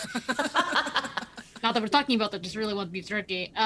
My family home has many rooms full of, like, potions and treasures and, like, chemical, ding-dongs. And we could go there and, look around. I mean, my mother would love to feed you all. I would like to go to there. You don't have to go. I could go by myself, or No, I want to go too. Okay, it sounds fun. Really I'm going. But Fortuna, how long is this going to take? I mean, we have to go investigate now before they shut everything down and pull the bodies away and everything. How long would it take, Megan? We never did like length of time between here and there and that and this. So you all, at this point, I'd say that it's kind of like early afternoon, on this day, and then I would say where your family lives is probably within the city. I believe is they live in London, right? Mm-hmm. But it's probably like a nicer area of London, which means it's probably a bit out on the outskirts. So I mean, it depends. I mean, if you guys are just gonna I cannot think of the word. We can apparate. Yeah. You're just gonna apparate there. Then. Magic. All right. Magic. Also, there is a disguise spell that lasts for 10 minutes. It's a season rank, but Zelda's seasoned and can cast on multiple people. It's true. We don't all have to go and investigate. Maybe some of us could go do that. I mean, it's up to the team. I just giving a suggestion, but we could also use our own magic. I just always default to taking stuff from my house. Sorry. I mean, I do want to go to your house, so. Oh yeah, there is disguise. Can let you look like someone else for 10 minutes. there is still the chance that people can. It's essentially the dazzling hex. Yeah. There's the possibility we could roll very badly and not work at all. What's the likelihood that would happen? Zelda rubs her eyes that are apparently just like gross and puffy. Professor, perhaps you should stop rubbing your eyes. They're looking very red. They're very itchy. Ow. Sorry. I'll step back a little bit more. Werewolf them that are outside. Perhaps you need to see a doctor. Maybe they can give you some type of allergy medication. That doesn't feel like that would help. All right. If at any point you would, as the potion maker, would want to try and see if you could concoct something that might help. Yeah. Can I try to like make a Zyrtec potion just to give myself some magical Benadryl? Science at -2 to see if you can come up with something to help. Sweet. All right. My science is a +2, so that's fine. Well, please, dice, do not fail me. I just need to go investigate, and notice rolls are bad. 7. 7, yeah, that's a success. So you're able to take just a little bit of time to kind of put together a poultice that you think will help. And it does seem to soothe, kind of slowly begin to soothe away your itchy, red, puffy eyes. However, there's still the color red, so. Oh yeah, I forgot to deal with that one. Oops. So she has it under an eye patch, and then once one eye clears up, she's gonna switch it to the other eye. So. Okay, so you see now you have a pirate. Yeah, now I'm a pirate. Salt Bay is up in here now. It's the crossover no one asked for. The professor, that's great. You know, you walk outside, just wear it on the one eye, and then when you switch inside, just flip it over. Exactly. Thank you. You understand me. That's the purpose of it. Yeah, it makes sense. So, did you all want to go to visit Fortuna's mom? Sure, as long as it's quick. Okay. Yeah, so if you're ready. For a home-cooked lunch? Sure. I would like to try some homemade beef jerky as well. All right, well, first of all, let's be clear. We are making this quick. We've got to go get things and get out of there. If you decide to have food, you grab and run. You grab and run, okay? Right. It's not the whole situation. Sample and run. Mm-hmm. That's fine. I think all of us would stick together at least, regardless of what you do. I agree. So yes, let's go check in with your mother, Fortuna. All right, let's go do this, and we apparate there. Okay. Yeah. I mean, apparating generally makes a bit of a popping noise. So when that happens, she goes, "Oh, I've got the wrong accent. Hang on." She goes, "Arthur, bully pullover. Is that you? Did you pop back? Hello? Who there?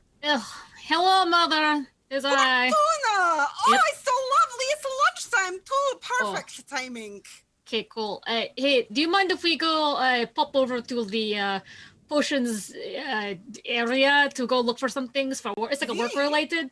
Oh, hey, these are my friends. They're cool. Look at all 3 of them. Also cool. So many. Okay, all right, we're gonna go real quick. And she comes out of the kitchen. She goes, "Oh, Fortuna has friends. Oh, I'm so happy because in the past you've not had friends." And she comes up and she hugs each and every one of you.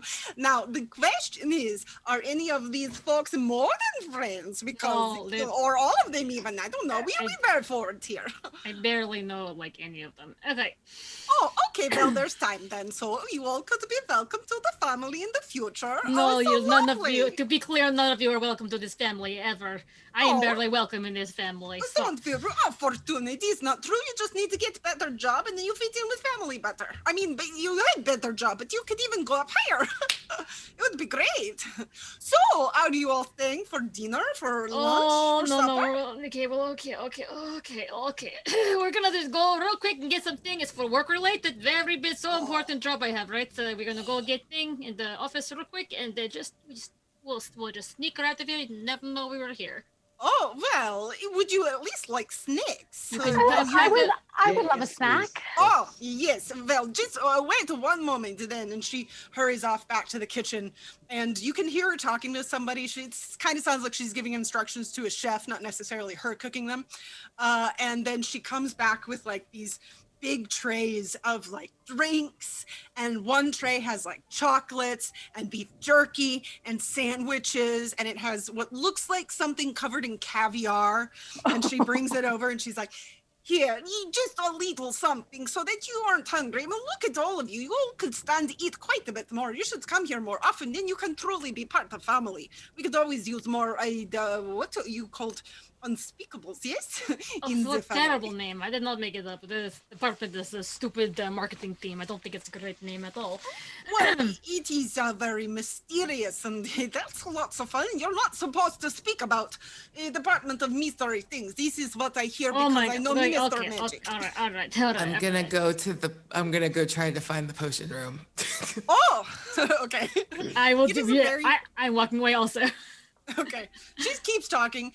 Okay, well, if you decide that you want the dessert as well, we have lots of options. He's quite good. And we can have some coffee or tea, whichever one. She's just like yelling at you guys as you walk down. Oh, yes. Delicious. Yes. So, you all are looking for the potions room, yes? I mean, Fortuna knows exactly where it is, so you can head that direction. Yeah, what would you like to find in this room? I think I'd like to search for transformation potions, polyjuices, or invisibility potions. Those 3 categories. Okay, let's do a roll for each one of them then. Whichever one you want to start with first, make a notice roll. Can I assist her with her rolls? For sure, if you would like to support, you make your roll first, and you can use any skill, you just have to justify it.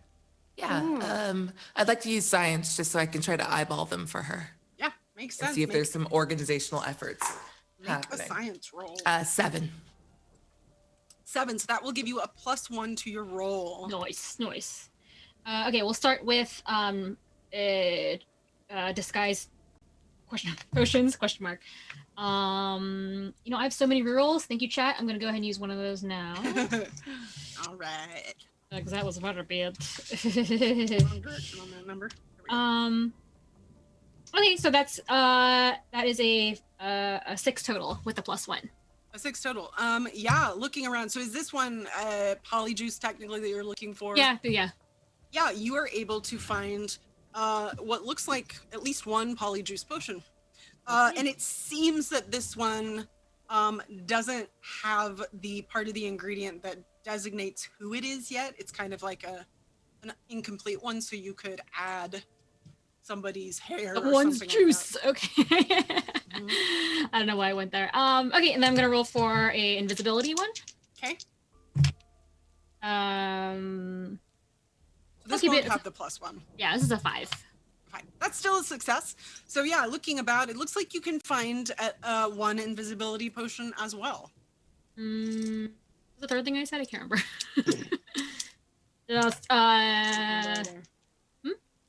I feel like you said, I don't remember what the first one was. Invisibility, polyjuice. Beef jerky. Potion of beef jerky, please. I think you also said disguise, but kind of polyjuice. Yeah. Maybe just or clothes. Maybe a charm. Like something that boosts your persuasion or your I like that. Yes, so we'll say it's essentially a I forget what they're called, but one of the low power love spell that ups persuasion +1. Yes. Okay. That is also a 5. Yep. You are able to find one of those as well. This is a really common one too that Zelda tends to use, so she can very quickly go, oh, there's one. Okay. And then, so that's 3, and there's 4 of us.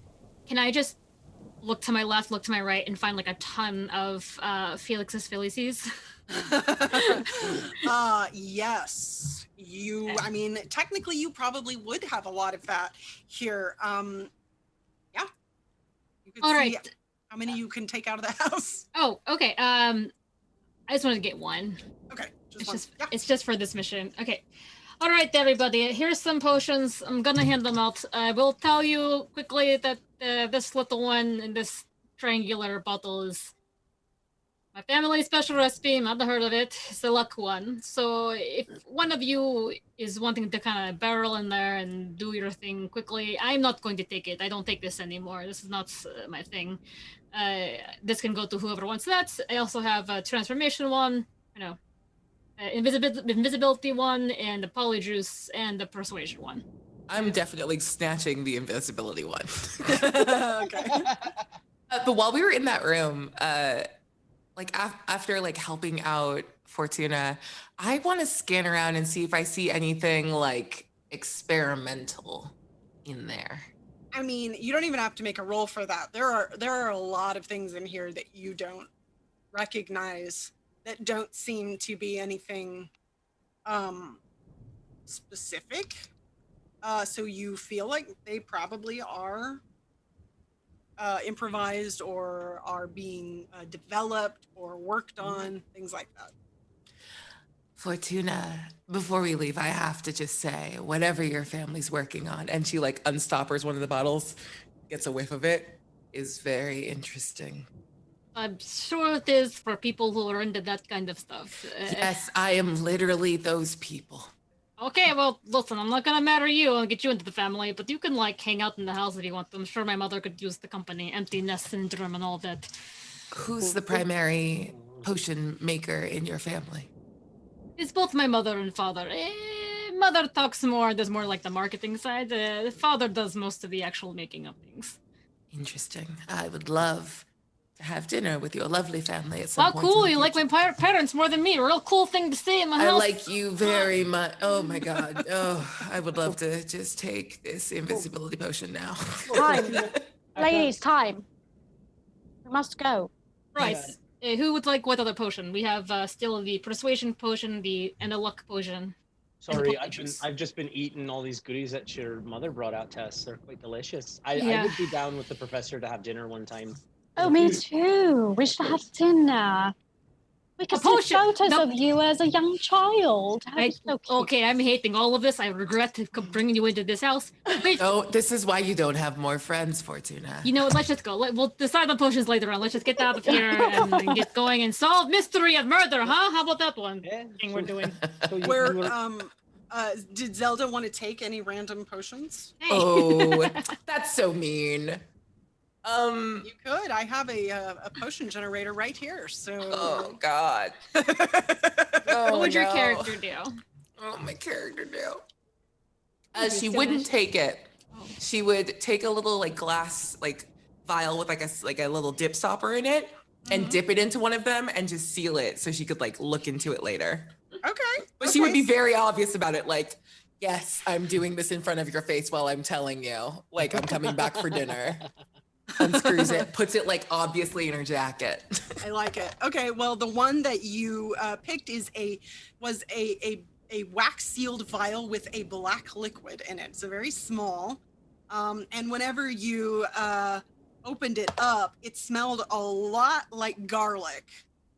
You're not entirely sure what it does. Is this for the vampire for later? On second thought, I'm just gonna go back and grab it. You know what? Better safe than sorry. I've got so many of these little vial pockets here. Whatever we don't use, I'll bring back. Don't worry. Let me just, and I'm gonna grab one more. Just throw it in there. Oh, you're gonna grab another one? Okay. Yeah. So, you don't know what this first one does, but I do, and it's great. Okay. So you take that one. And it's just eating M&Ms and watching all of us. And then another one. The other one you decide to take is a pink bottle or a pink potion in a simple bottle. It's very pretty and nice. Did you want to smell it or anything? Yeah. So crack it open. Do the chemistry waft. It smells like ashes. This one's okay, sure. You know what? Not what I expected. Expected a sweet thing. Potions are always very surprising. Good to know. But you didn't get it. Oh. Okay. Neat. This is fun. I like this. I like this fun one. For whom, Megan?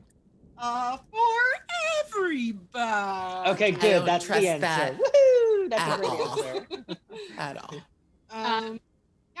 Oh, Fortuna walks over to there's a clipboard on the side of the door and like says like check in, check out, and I just write like all the stuff that she took, like yep. and then and like just what we've taken out. I just do inventory. Nice. This is how I was trained. I like it. Okay. Yeah. So if there is nothing else that you all wanted to do, you can certainly leave. Was there any other outside of the potion room, anywhere else you wanted to go in the house? Do you want to say goodbye to your mother? She's very sweet. We can flock back downstairs and say goodbye before we. Where's your father? I don't know. He like works and does stuff. Oh, he's still around somewhere. Say hi to him. Where is your bathroom, Fortuna? What did you do? We're in a hurry. Kanan, what the hell? Aren't you a dog? Just go outside and we go out there later. I'm a man, Fortuna, and I go to the bathroom like other men do as well too. Okay, first of all, we've entered the whole TMI situation of this conversation. We're not that close of friends yet. Bathroom's right there. Let's just go downstairs and say goodbye. I'm very, very frustrated. You're making themselves too at home. Yeah, I mean, as you all are kind of having these discussions and going out, your mother is just like standing at the bottom of the staircase that you guys are coming down. She's like, did you all find what you're looking for? Yes! And would you like more snacks? I can make a dinner. I did mention desserts. I mean, I won't make it. Chef will make it, but still, it's very good. It's fine, Mother. Thank you. I've signed out all things that we took by the clipboard as per usual, and we got to get going now. Got the solve a case and all that stuff. Did you take some of our potions? Yes, you know what I mean. I have so many. Do very good. There was a blue one in the back that looks like it's sort of curing. What is that? What are you working on? Oh, a blue one in the back. Let me think about what this one is. That one is very specifically where did my page go? I love it. These are so good. Okay, hang on.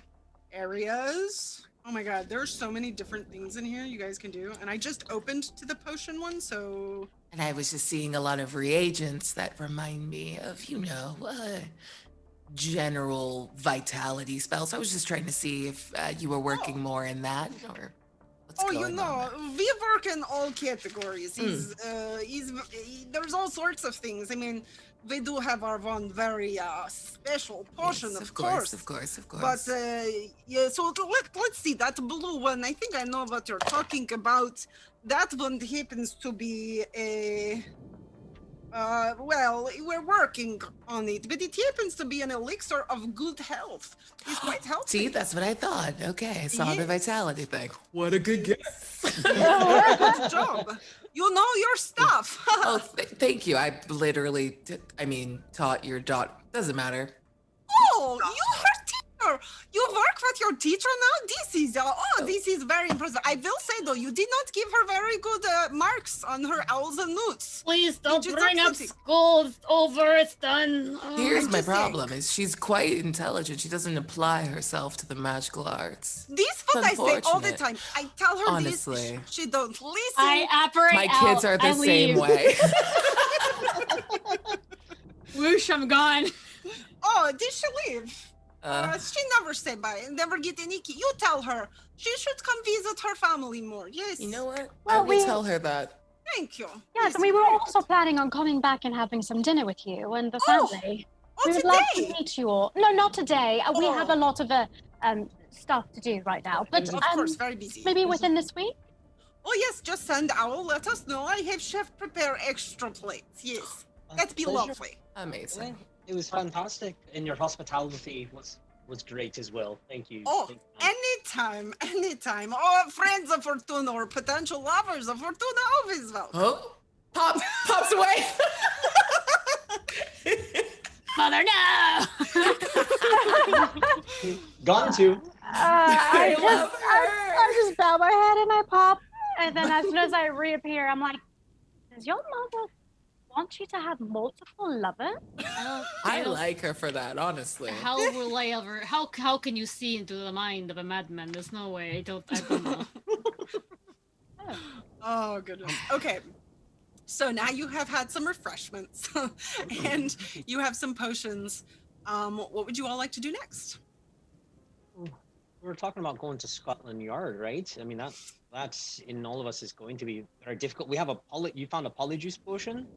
Yes, I have a polyjuice potion and then the Persuasion Potion and a Felix Felicis potion. Who would we use the polyjuice for Scotland Yard? I mean, I don't hang out with any of those gentlemen or ladies that work there at all. I believe we would have to pop up there, take some hair from somebody, throw it in the potion, shake it up, and then take it. Pop up, take hair of the pop back, right? And she's like, I mean, we could be stealthy. Well, one of us has the invisibility potion.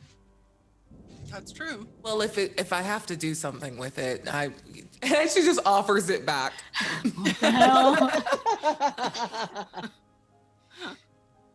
Also, I mean, we could also meet up with this Sherlock Holmes. Maybe he's part of the investigation. We could always talk to him and see if he can get us into Scotland Yard without any question. If we want to save those potions for later. You know, I think that's a great idea, and whoever talks to Sherlock Holmes should take the Persuasion Potion, just to be safe. Unless we all find him as well, too. Why not? I mean, this investigation is part of the Muggle world. All right, so we're going over and looking for Sherlock for help, and maybe Zelda we can visible later. Sounds like a plan. Okay, so you all are gonna go speak to Sherlock Holmes. So Sherlock is not over. I mean, his home is not hard to find. Everyone knows it is 221 B Baker Street, because he is a fairly well-known. Even you all, the Wizarding world, he isn't as like famous in, but people at least know the name. So you all could very easily go over to his house, his townhouse, I guess. I don't know, whatever you want to call it, and see if he's home. I'm going to use one of my BBBBs to give myself a Persuasion Potion too, so I don't have to like dip from the stock. Okay, I like it. And she like pulls it out like, also a potion person. Wait, is this one I stole? No, where's the one I make? This one. I made this one. The right one, Professor. There you go. Can you see through your eyes? I mean, I know I your should eyes switch are the quite patch. puffy. Switches the patch. There you go. Oh, this was the wrong one. You're not wrong. Okay. Yeah, so do you guys pop over to Sherlock's? Yeah. Yeah. As well. We'll walk over. Okay, yeah. So where'd my paper go? There it is. Yeah, you all are able to apparate if you want over to sort of an alleyway near Sherlock, so it's not you just popping up on the street. And you can go and knock on the door.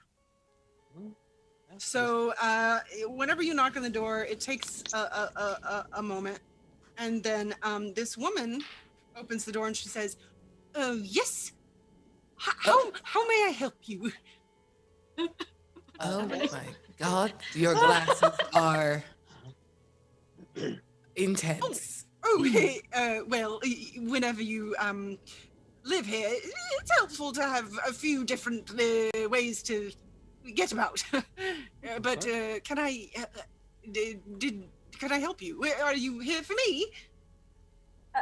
No, ma'am. We're actually here to see Sherlock Holmes, but it's such a pleasure to meet you. Who are you? Oh, Mrs. Hudson. Lovely to meet you. And who are each of you? My name is Kanan Featherby, and he grabs her hand and just kisses her hand. Well, my lady. Oh, well. Yes, and you probably are here for some sort of mystery that you need Mr. Holmes to solve. Yes, Mr. Holmes, Mr. Watson. Yes, well, they are upstairs. If you would like to go and speak with them, just be prepared for anything. If you haven't met them before, indeed, yes. But right this way, and she kind of steps out of the way and shows you the stairway behind her. You said Watson. Who is this Watson? Oh, John. He's a doctor. Dr. John Watson. He's a very kind fellow. He's a assistant, I suppose, or wrangler, really, for Mr. Holmes. Excellent. Well, thank you, my dear. Yes. Start heading up. Okay. Yeah, so you can head up, and there's another door, and you can kind of hear people talking, shouting about inside. And do you knock on this door? Yeah. Before we do, I slip Raven the Persuasion Potion, just Listen, I don't want to do any talking. I abhor this whole situation. I don't like it. But you can have this, because you're pretty persuasive by yourself, but you could use a little more. I like it. Okay, yeah, so you do that, and then you knock. Oh, cool. And let's see, what else do I have over here? What does it do again? +1? Yes, it gives you a +1 to specifically persuasion. Ooh, perfect. Anything within that roll. Yeah, so you knock on the door, and this a young boy? Not what I thought that You it look was. ridiculous, Mr. Holmes. Okay, we'll do this. This will be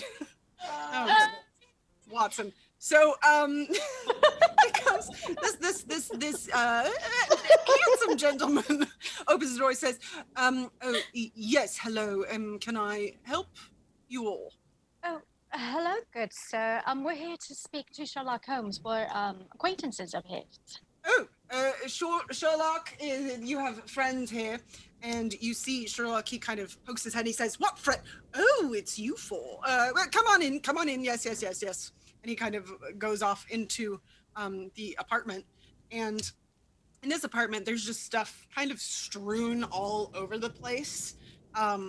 It looks very much like a currently working space, but Watson ushers you all in and shows you to a place where you can sit down if you would like. And Sherlock says, so I see that there have been more murders, and as far as I know, you all haven't perpetrated them, have you? Yes, because it would make perfect sense for us to show up here having done a bunch of crimes to... Oh, I quite agree. It just seems pertinent. I mean, clearly you haven't. It looks like you all have been inside for quite some time, which means that you probably didn't do any murders, unless you had been inside in the locations that any of these folks had been murdered. Did you all know Mr. Lusk yourselves? No. Why don't you tell us?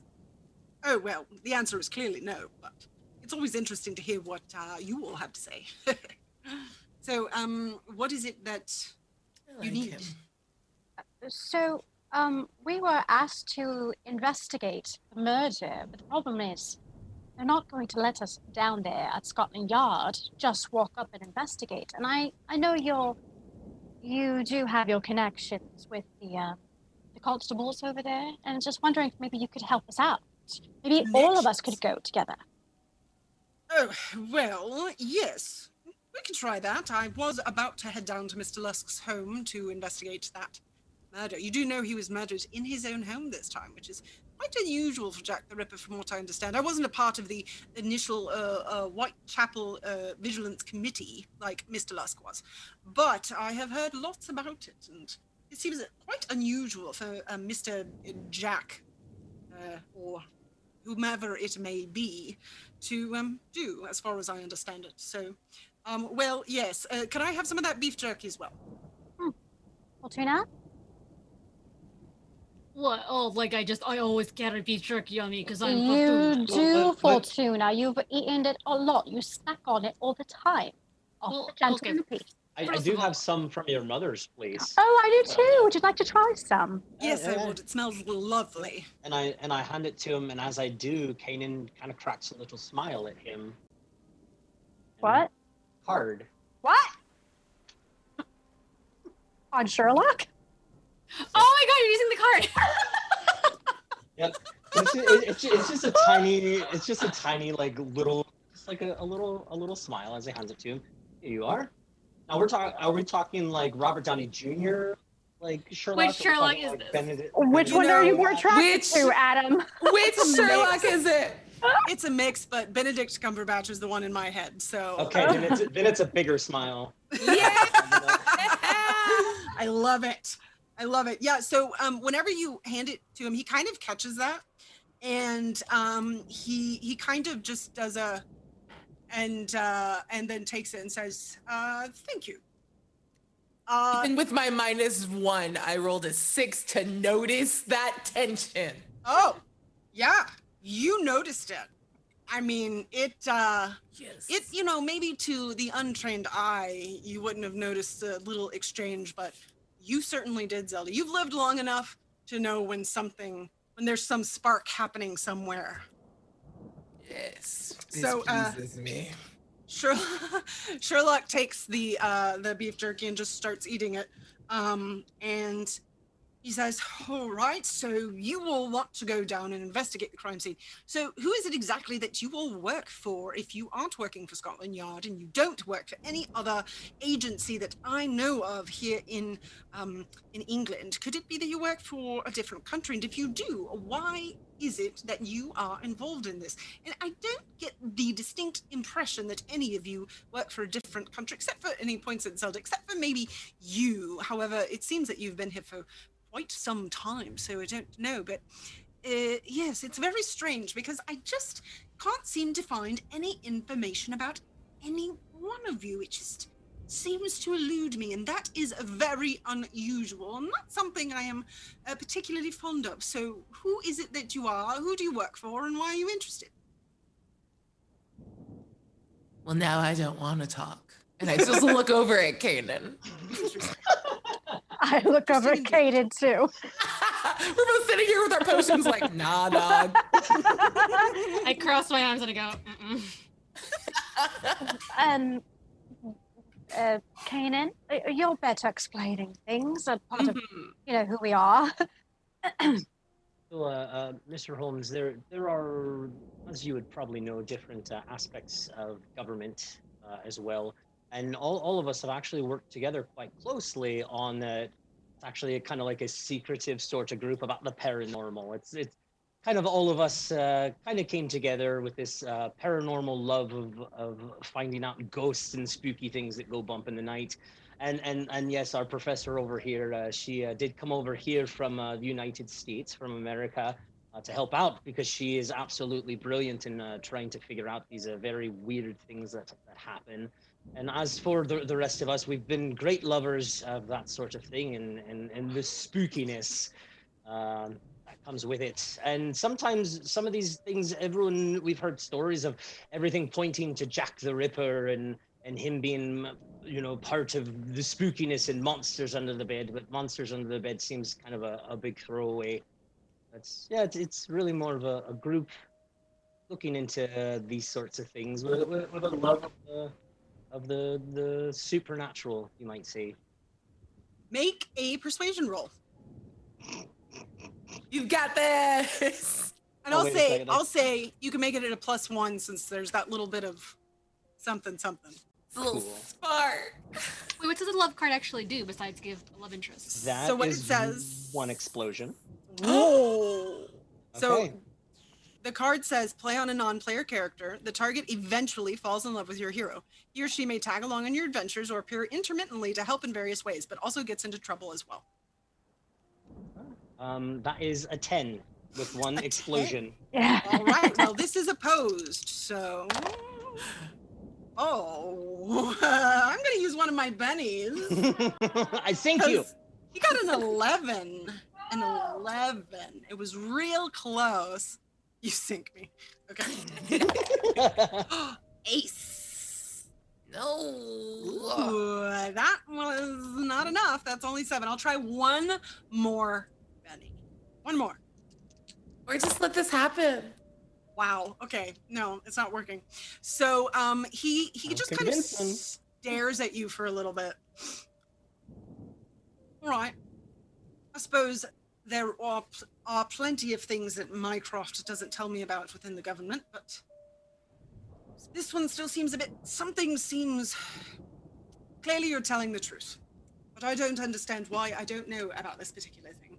It seems quite strange. There's still something that I'm missing here, but I feel like you are at least not lying for the wrong reasons, and I don't know why. It's very strange, and I don't like an unanswered question, so it's definitely something that I want more information on about sometime down the line. But for now, there is a murderer on the loose, and he continues, or they, or whomever it is, continue to kill more people, and that is not something I am all right with. Mostly because I want to answer the question. The people dying is unfortunate, but it is part of the job. So I do like him. Are you all, you want to go down there? We can. Lestrade would love it when I bring guests, so Oh yes, we'll be on our best behavior. Yes. You know, we love the Always. investigation process. Of course. Let's go, Watson. And he just like flies out of the door. Do you all follow? Yes. Uh-huh. Yeah. I just want to be in the back, like giving looks with the homegirls, just like. Sidebar: were we not supposed to? Like the police department is not supposed to see us, right? Because we're suspects.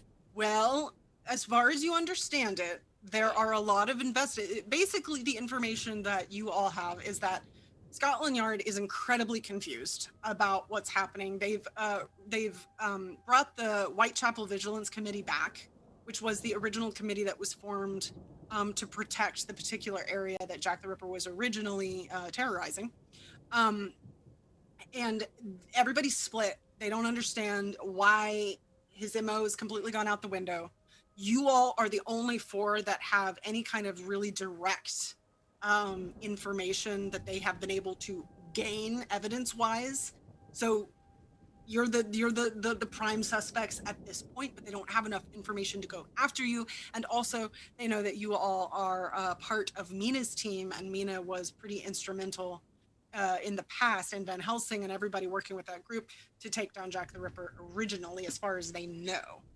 So you don't entirely know. You just know that were you to show up here, it could cause problems for you, might not.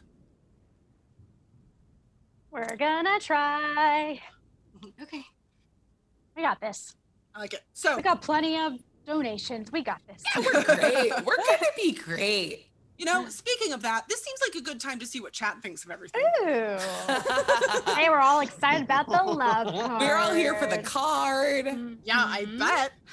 It's Lucas Martinez with the Mr. Kanan Holmes cutting straight to it. Let's go. Let's go. And then Draconics was asking, is Watson jealous though?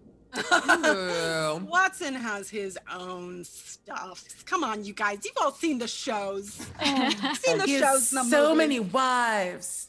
He's busy. I love it, and I didn't realize it until after you took it off, Megan, but Nightshade commented on the fact that it only slightly magnified the one eye is amazing. I know, right? It's ridiculous. The filter. It's a ridiculous filter, but it's fun. It's so good. There are a lot of just insane ones. It's great. Oh yeah, and you guys don't forget that there's the chance to win a big set of the Ripper's PDFs. Indeed, it is all the things that you could ever hope for in relation to Rippers, and I believe a new Rippers South Pacific just came out recently. I don't know. I don't think that'll be a part of it yet because I don't think it's out yet, but it looks neat, like sea monster neat, you know? Ooh. But Megan, how could I win? That is a good question. You definitely have to be here in chat at the end of the show. Simply stay tuned into the stream until the end, and one lucky viewer will be drawn at random to win this awesome prize pack. That's what Nightbot says. So, nice. Thank you, Nightbot.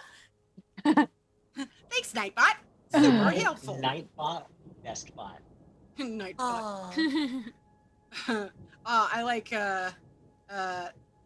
Julie Lost says the ship has sailed. Yes.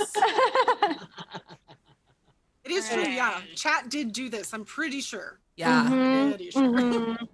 This is chat's triumph. This is. Oh my goodness. Yeah. Oh, and we have a new follow by, wow, that is a name. Rufio. Oh, cool. I like it. Nice. Thank you. Thank you for the follow. Okay, so you all are headed to apparently George Lusk's house with Sherlock. He does hop in a carriage, him and Watson. It's a little squished with all of you in there, but there's enough room for you all to travel together.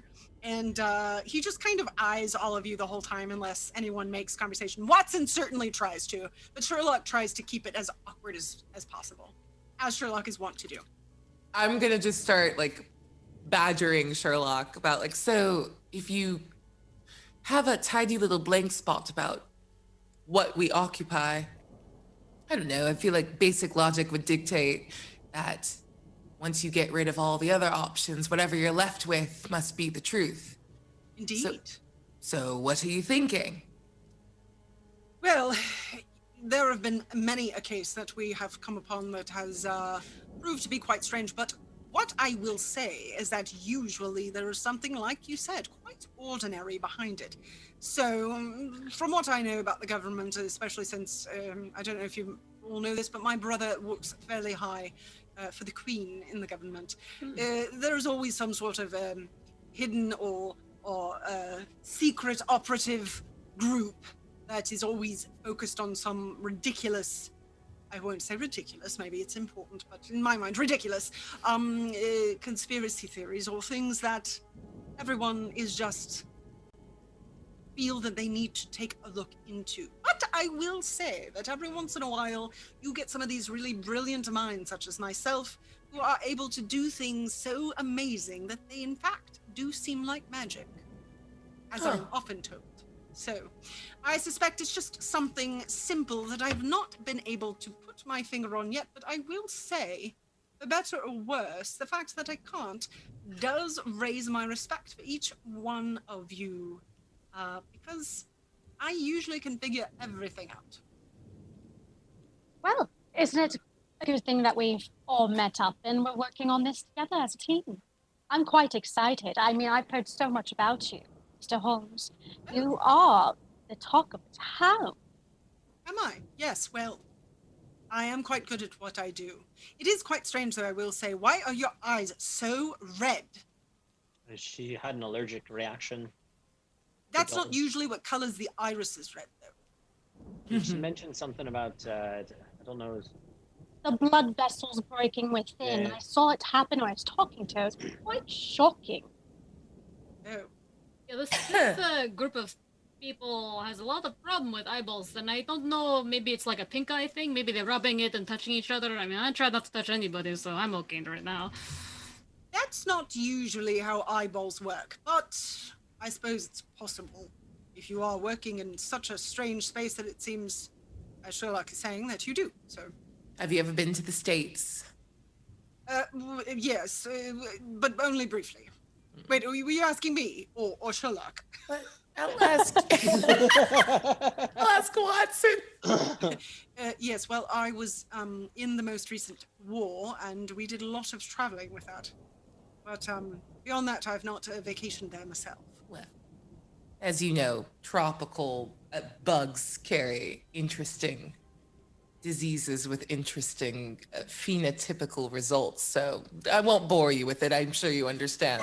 You're a doctor. I find it quite interesting, actually. Sorry. Don't get near me with your one weird eye. Your eyes are honestly weirder than mine. Yeah, Sherlock's like, Watson, it's no time to talk about bugs. And anyway, that still doesn't really make a lot of sense to me, but it doesn't matter anyway. It looks like we're almost here. And you can see that, yes, in fact, the carriage seems to be pulling up to a location where there are a lot of constables just all over the place.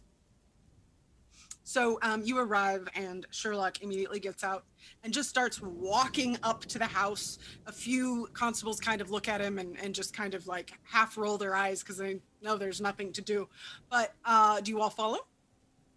I would step out before the ladies, and I would help them all out one by one. Okay.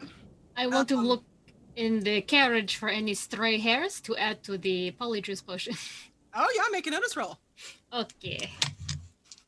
You're gonna grab some random hair. Hey man, that's fine. That's a 10.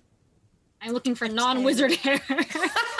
You know what? You can find hair indeed, but you don't know whose hair it is. Oh, I want to use one of my BBBs to make it give an advance. Oh, I know. It's not a waste. Well, okay, so you already got a raise, so that would be an additional raise, making it essentially a 12. So, are you trying to pick a particular hair? Sherlock's hair. Yeah. Yeah, so Watson's hair is a little bit lighter than Sherlock's, so you can look for a darker hair. And I'll say roll a d6. Oh, okay. That is a 3. A 3. Okay. Yeah, you find a dark hair. Oop. You want to I throw the polyjuice potion, I mix it up, and I put it back in my pocket for later. Great. There you go. You have what you're pretty sure is a Sherlock polyjuice. Yeah. All right, so do you all follow Sherlock after that? Yes. Yes, Okay. ma'am. Yeah, so as you walk up, you see one of these constables, he kind of comes up and starts talking to Sherlock, and as you all follow, he turns to you and goes, oh, whoa, you all can't come in here. We're with Sherlock Holmes. We're part of the investigation. Oh, yes, Lestrade, they're with me. And he kind of, Lestrade, apparently, kind of looks back at you all, and he turns back to Sherlock. He says, well, you can't just bring random people in here, Sherlock. That's not how this works. And Sherlock says, they're not random. They are potential suspects, even though I'm pretty sure they're not. But they're here to help. They worked with Mrs. Harker in regards to the previous Jack the Ripper murders. And then he just says, come along. And he continues on in, and Lestrade's just kind of like, oh, whatever. And lets you all come through. But there are a fair amount of different people who are eyeing you. So far, you seem okay. Would you all like to go inside? Yeah. Yes. Tip my hat at Lestrade and walk in. He just kind of glares at you. So you all go in, and you can just get this really strong, acrid scent. I mean, it's overwhelming. And there are people all over the place, and they are taking notes. They are investigating various different things. There's people everywhere. And there is, in fact, a dead body that looks like it has been torn to shreds in the middle of the living room of this house. And Sherlock goes in, and he just starts looking around. But there is the detective that you all spoke with before. He looks up, and he sees you all, and he goes, Wait! Someone, constable, come over here and arrest these four. These four might have been the murderer. Yes, we are the murderers, and we came right back to check on them, make sure everything was still dead. That's a great, good noggin got there. While the police were here, of course. Yeah. That makes perfect sense. And Sherlock says, you know they have a point. They're here to help, all right? I will vouch for them. And this man says, what does that mean? I don't even mean anything. You would vouch for anybody. You just bring random people. What are you even doing here anyway? And Sherlock says, Lestrade. And then he just goes back to what he was doing. So far, they seem to mostly be leaving you alone. But this one man is not very happy that you all are here. But you are. So what would you like to do? Can we look at the scene? Yeah. What are we looking at? So you see, I mean, just looking around, you're looking at this murder scene, but this is George Lusk's home. So you can investigate the body itself. You can investigate around the house. Which would you like? I want to accompany Watson, or at least ask Watson to walk me through the body and just the anatomy. Like what was taken, what's been moved. Okay. Yeah.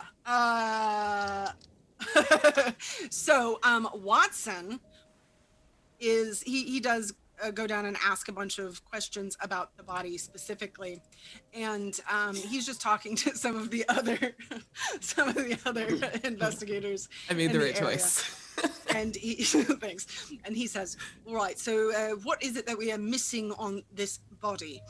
Well, let's see. Let's look at all of these various different things. I mean, at this point, it looks almost entirely random. It looks like the liver is missing. The heart is missing. It kind of looks like one lung happens to be missing, but just the one, which seems strange. As far as I know, one lung is not all that great on the black market, but what do I know, I suppose? Beyond that, I don't see anything particularly specific that stands out from anything else. However, I will say that these cuts, these slices, if you will, are very clean and very neat. And well, if like a surgeon? Well, yes, it could in fact be like a surgeon, which I know was the thought of a murderer in the past, Jack the Ripper. It's entirely possible, yes. I would say it's someone who knows what they're doing, at the very least. Could you make cuts that clean, Dr. Watson? Well, yes, I am quite good at what I do. And Sherlock says, yes, he's very good at what he does. He's too humble. Very good indeed. He said, yes, I would probably be able to do that myself. But I will say that whoever did this with upsetting care, if you will. Not generally want to use my skills to harm a person, much rather be able to heal them. This person has clearly done the opposite. Interesting. I know I didn't ask on the previous corpse, but is there any account of like what the missing organs were from Frankenstein earlier today? You didn't really get a chance to look at all of that information. However, it seemed like a lot of the internal organs were missing because most of what you all had in that room was like kind of the shell of the body. Yeah. Good word choice. I almost said casing, but I was like, I think. Amazing. Okay. Yeah. Wants to check more around the room. Me too. Yeah, for sure. Yeah. Make notice rolls.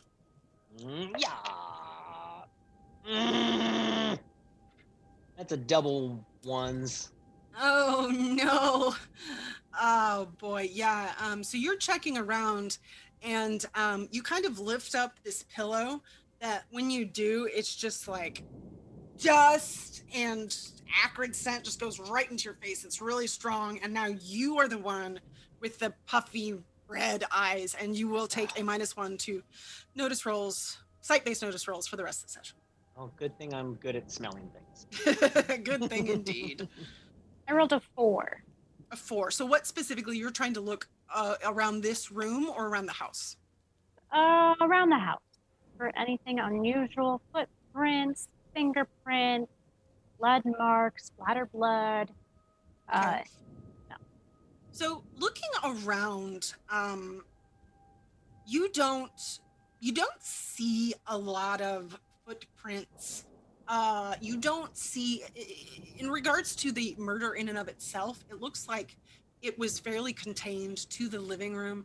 There are a few windows here. There's the front door. So you could easily come in and out of this space without having to access the rest of the house. However, you do notice an office, and there are... I was going to say that. Yeah. There are all kinds of, it looks like there are a couple filing cabinets. Yes. And clearly there's like this whole whiteboard of Jack the Ripper information. I mean, at the very least, you know that this man was one of the main investigators originally, but clearly it has become an obsession. I'd like to study. Yeah. Study all of the Jack the Ripper along the wall. So, make another notice or an investigation roll, either one. Wait, is investigation still a thing? I don't have research now. It's research now. I don't have research here. That was deluxe. Okay. Explosion. 6. Another explosion. Oh, wow. 12. 6, 12, 13. 13. Wow. Yep. So, while you're looking, there are a few constables that are kind of coming in and out. They're kind of all over the house, but you actually catch a moment where everybody's kind of disappeared, and you open these filing cabinets and kind of look over everything, and you see that there's just all kinds of letters and files that are purporting to be the Ripper. Like, people seemingly just sent letters that said, I'm Jack the Ripper, I'm Jack the Ripper. There's all this stuff here. You also see a letter that it looks like Lusk was writing that says that he is very upset with the way the police have handled all of this. He feels like maybe somebody is shielding someone important from prosecution. He's very upset, doesn't understand what's going on, and feels like the police are not doing a good job. And then you looking through some of these files in this file cabinet, you kind of notice something on the side of the file cabinet, kind of on the outside, that seems a little loose. So if you mess with that, you notice that there is a secret file that is hidden there. Do you want to pull that out? Yeah. So in the secret file, it is marked with the title Suspects. And inside it, there are a few select letters from people that Lusk considered to be plausible culprits. But also there is this deranged letter from a man named Harcourt. Make a common knowledge roll. Okay.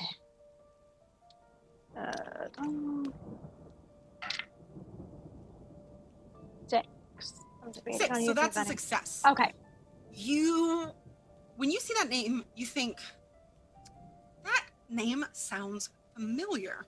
And you're able to think back and recall that Harcourt, that very specific name, was also listed as one of the customers for the manufacturer who made the shirt from the piece of cloth that was found in Trudy Frankenstein's hand earlier today. Okay. Is there a way I can slip all of these files into my jacket pocket? Yeah, you easily could. There have not been any constables about for a little bit. You rolled very high, so you got very lucky that you had this moment. But basically, just thinking about this, you realize that Jack originally was killing streetwalkers. He was killing prostitutes. And now he's killing men and women. And the implication is you're all fair game, which if this information continues to get out, it's just going to cause complete chaos within the city. Okay. After I've done my investigation in the room, actually, Kanan, are you in here with me? Did you say you were in here with me? Yeah, I probably stumbled around in there, just kind of looking at some of the other stuff. Not down there. I would clear my throat, and I'd look at him and give him like these I found something eyes, and then I go, let's go downstairs and see what they have found. Okay. You found something? Yes, but hush. Well, of course I'm not going to say anything. Stop talking, and I just rush down the stairs. Well, I was gonna look out the door, make sure nobody was coming, but and I'm having trouble seeing. I'm like rubbing my eyes and everything too. Oh yeah, so he's like, what? What is it?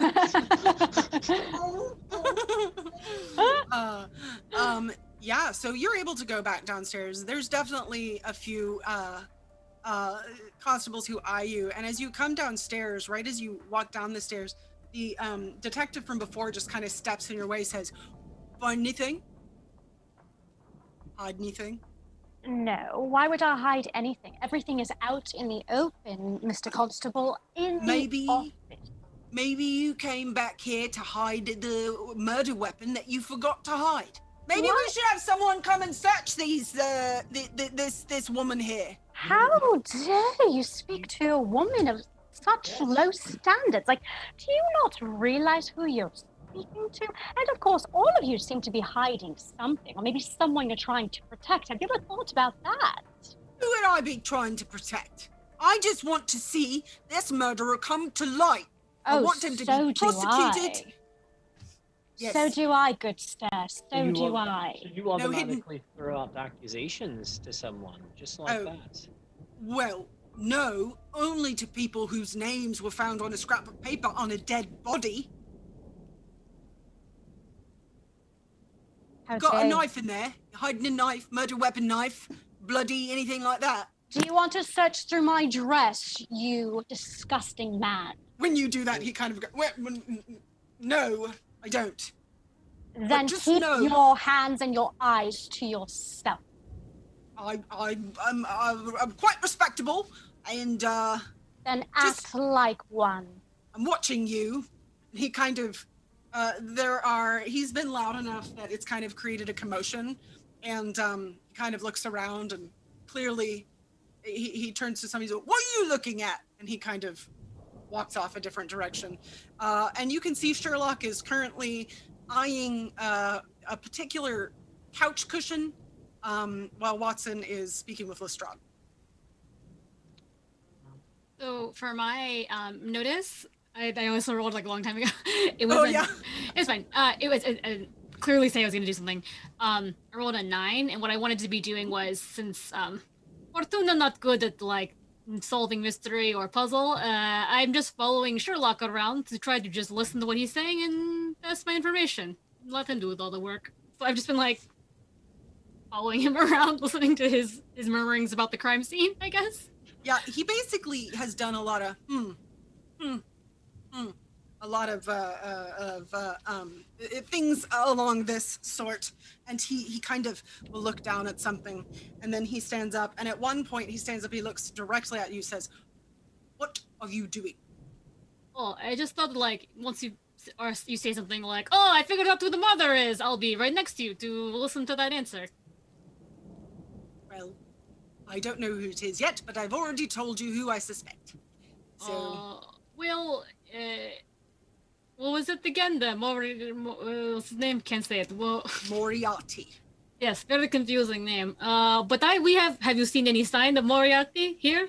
I haven't, but that is not entirely unusual. He sometimes has a hand in many things, but it is also entirely possible that this is not him. But if this is not him, then who is it? And why would they want to kill George Lusk? Outside of the fact that he was the previous investigator, but why at this point, why after all these years, would you come after the investigator from before, unless he had some information that you didn't want him to have, or it could be just because he could.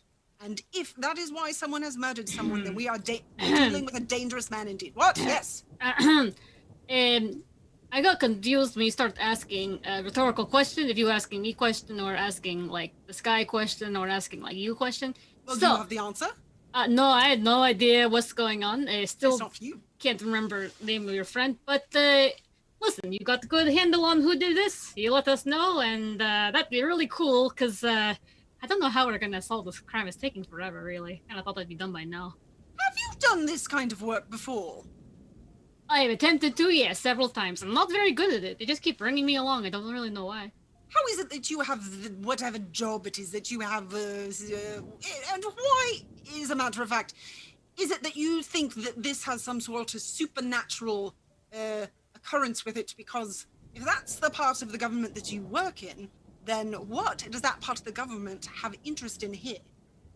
You're doing that thing where you ask like 4 questions at once, so like I can't really answer, but I here because we travel in group and we come here, so I came together with the group. I think that's the question you asked. That's the ones I'm answering. Anyway, please continue investigating. I would love for you to get to the bottom of all of this very quickly. I hear you're very good. He just kind of looks at you, and then something else catches his eye, so he heads off that direction, seemingly thinking that's more important currently. I follow. He probably ignores you for a little bit, and then eventually he turns back around and goes, "Are you still following me? Don't you have something better to do than hang over my shoulder?" Oh, I'm solving crime, but letting you do it first. That is not solving crime. That is letting me do all the work. And that's normally what I do with other people, except for the work that I want to do, which is not housework and not cooking food. What? We were talking about food. I don't... Okay, keep going. Matter. Keep going. It's fine. So he continues to look about, just angrily glaring at you occasionally. Anything else anyone would like to do? I would say when we're coming back down the stairs and we have that interaction with the other constable, I'd probably want to go over to that body as well, just kind of down next to the professor. She's still there, just to kind of look. And then as I'm sitting there, just kind of looking, I want to take a deep breath in, see if good boy notices any smells. Okay, good boy. Make a notice roll, and this won't be at a negative. Because this is not sight-based. 1 explosion. That is going to give me a 10 with my explosion. What a 10. Yeah, so, I mean, there are a lot of scents here.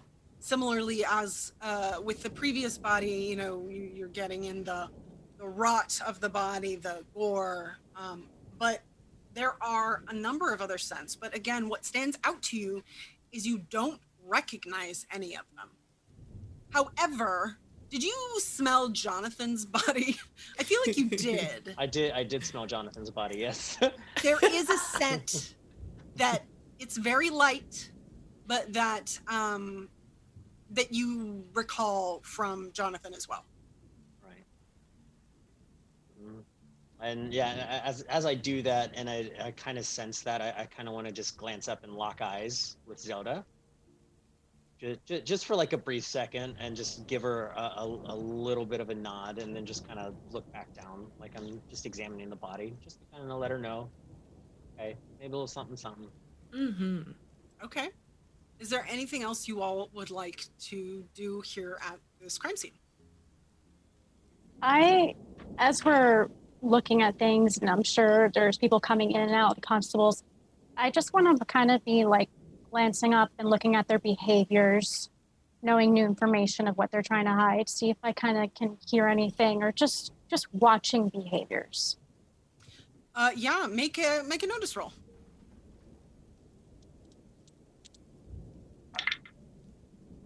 Five. That's a success. So looking around, you definitely see some people who kind of are still eyeing you guys, not only because one of these detectives kept yelling about you all potentially being a suspect, but also just because you are not a commonplace in a crime scene, but also Sherlock is always doing crazy things. So it's a little bit of both, but you don't really see anything that jumps out at you as suspicious. Mm-hmm. You just see everybody essentially going about their work outside of getting irritated with Sherlock every once in a while. Mm-hmm. But yeah, it doesn't, you don't, that sentiment, you're not seeing it play here as far as you can tell. Okay. Well, anything, yeah, go ahead. No, sorry. Well, I'm done with my investigation, but I am a patient person, so I shall wait if any of you still need to investigate. I kind of thought like Sherlock was supposed to be greatest detective in the world or something, so I was sticking around him, but he like did not come up with anything. He just asked a lot of questions, but like no answers, so nothing here. I'm standing right here. Fortuna, great minds think inside. They don't always have to speak their words. That's weird. That explains a great deal. So you all can wait for Sherlock and Watson to finish up and head back, or you all could head back to the department now. It's up to you. Oh man, we can wait for them to solve the crime for us. That's cool. Yeah. We would like to have some tea while the NPCs solve the crime, please. Thank you. Just let the NPCs do it. I think I would prefer to wait for Holmes and Watson to be done so we can all talk in the carriage. Yeah. But I mean, if that's not what you guys want to do, then that's fine too. No, that definitely makes more sense. Okay. Yeah, so you all stick around for a little bit, and eventually you see Sherlock has kind of given Watson a look and is walking back out towards the carriage, all coats and scarves, I guess. And Watson, it kind of turns to Lestrade and just says, well, I suppose we're done for today. Thank you very much. And Lestrade says, oh, yes, well, just let me know if there's anything else I can do for you then. Kind of sarcastically. And Sherlock goes over to the carriage and he kind of turns around and says, he actually gets in it and he says, is everyone coming? Are you coming? Oh, Stop yes. Here. Yes. Just walk up the ladies into the carriage. Oh, thank you. All right. Hop in myself. Yeah, so you guys head back to 221 B Baker Street. Sherlock doesn't say much. Watson kind of does the same thing and goes, well, that is quite an interesting crime scene. Still a lot of unanswered questions. So what did you all find? Anything specific? I actually have a question for you, being the two men that work constantly and close to the police department. Have you ever thought that maybe they're hiding something? They seem to. You speak to them, and they seem to protect themselves right away with their words. I mean, only a person of guilt would speak this way. Oh, well, of course the police department is hiding something. They're always hiding something, and one of those somethings is that they're all incompetent idiots. No, I'm being serious, Mr. Holmes. Maybe one of them is doing all these crimes, and they're trying to hide it. Perhaps in on it as well? I think so. This police department could be corrupted. What is it that makes you think this is a possibility? I don't know. Just looking up in this man's office, I kind of get the feeling that maybe he was also investigating the police department. Well, it's entirely possible. It is, as I understand it, Mr. Lusk has not worked for the police department for some time now. Maybe he's just a backseat carriage driver, as it were. I don't know. That is entirely possible. It's something to check into, I suppose, but... So, Mr. Lusk used to be part of the police department? Yes, he was one of the original investigators for the original Jack the Ripper murders in '88. And why did he leave or retire? Did he retire? I believe he did, yes. It was a lot, from what I understand it. It was a lot, those murders before, and it was a lot to not be able to discover who it was who, in fact, did it. So... Yes, but if it's a lot for him, then why would his office be a huge spread of Jack the Ripper all over his walls? Obsession is my guess. Very common. It's hard to leave the job behind even once you do leave it behind. Right. I don't know. I think there's something going on with the police department and I'm not telling you. Anything is possible. Lestrade is not smart enough to be able to come up with some sort of conspiracy, but I'm sure there are others who could. I mean, if my brother does work for the government, then it's entirely possible that other clever enough people do as well. I'll keep an eye on it. You should do the same. Of course. So at this point, you all have about gotten back to Baker Street. And once you arrive, Sherlock turns to you all and says, well, I hope that you got whatever it is that you're looking for, and that when you are ready, you will actually share that information with us so that we may actually work together. But I can tell that you aren't prepared for that now, and that's all right. One way or another, we will get that information down the line. So, this is where we part for now. It is my dinner time. And he gets out of the carriage. And Watson, he just kind of sits there and looks at you all, and he says, it's just, he's... and then he gets out of the carriage as well. It was a pleasure. I'm sure it was. Mrs. Hudson, she's kind of like from the doorway. Tip the hat to Mrs. Hudson. So you all had basically been left in this carriage. All right. Does anyone have any ideas about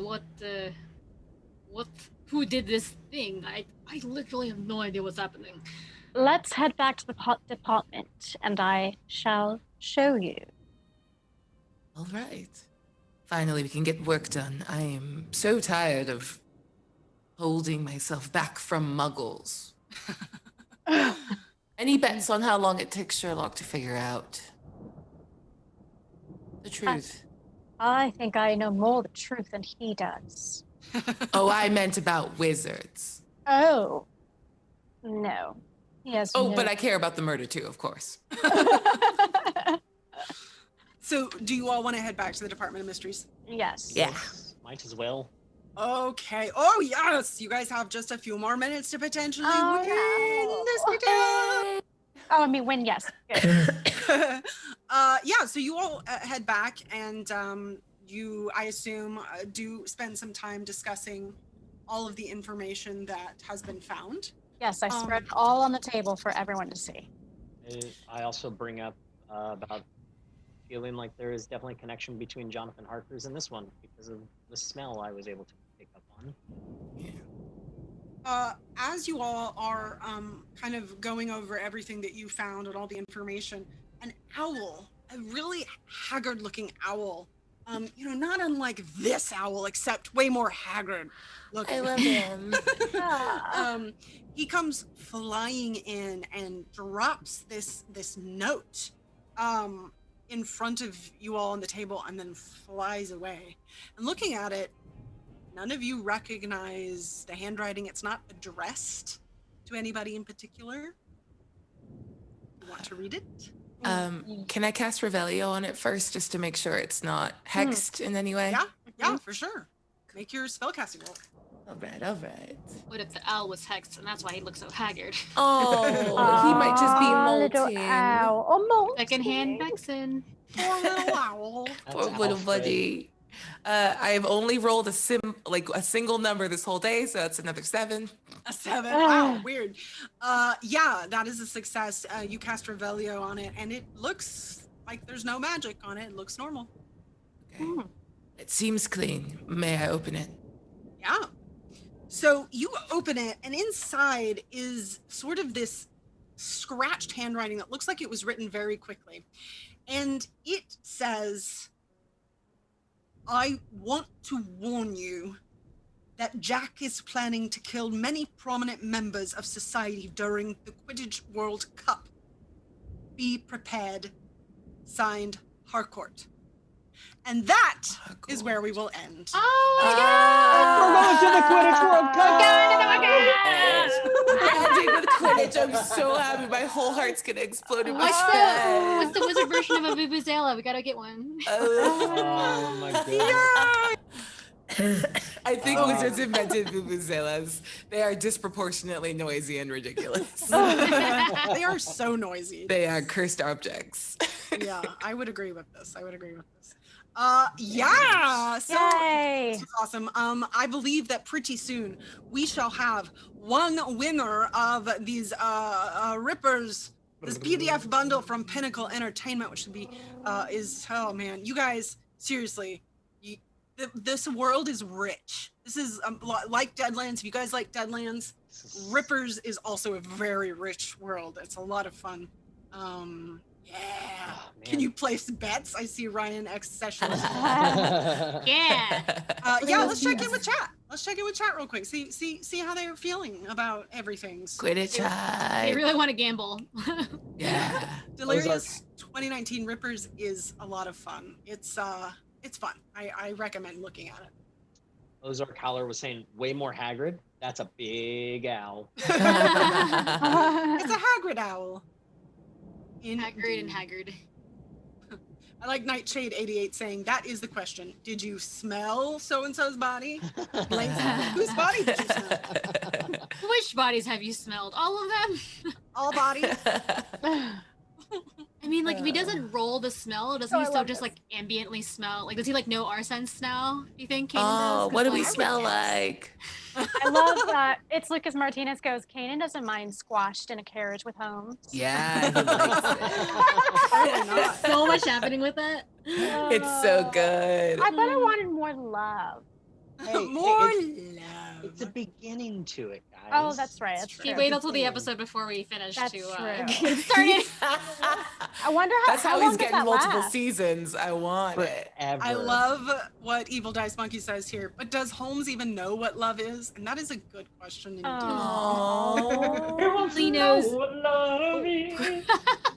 And then Draconics. I'm sorry, I can't pronounce. You could just it. call him Drac. Drac. Okay, Drac says, "Oh my gosh, Sherlock is going to become your Watson." Yeah. Well, Watson Drac. Watson will become Lestrade. Lestrade will become Mrs. Hudson.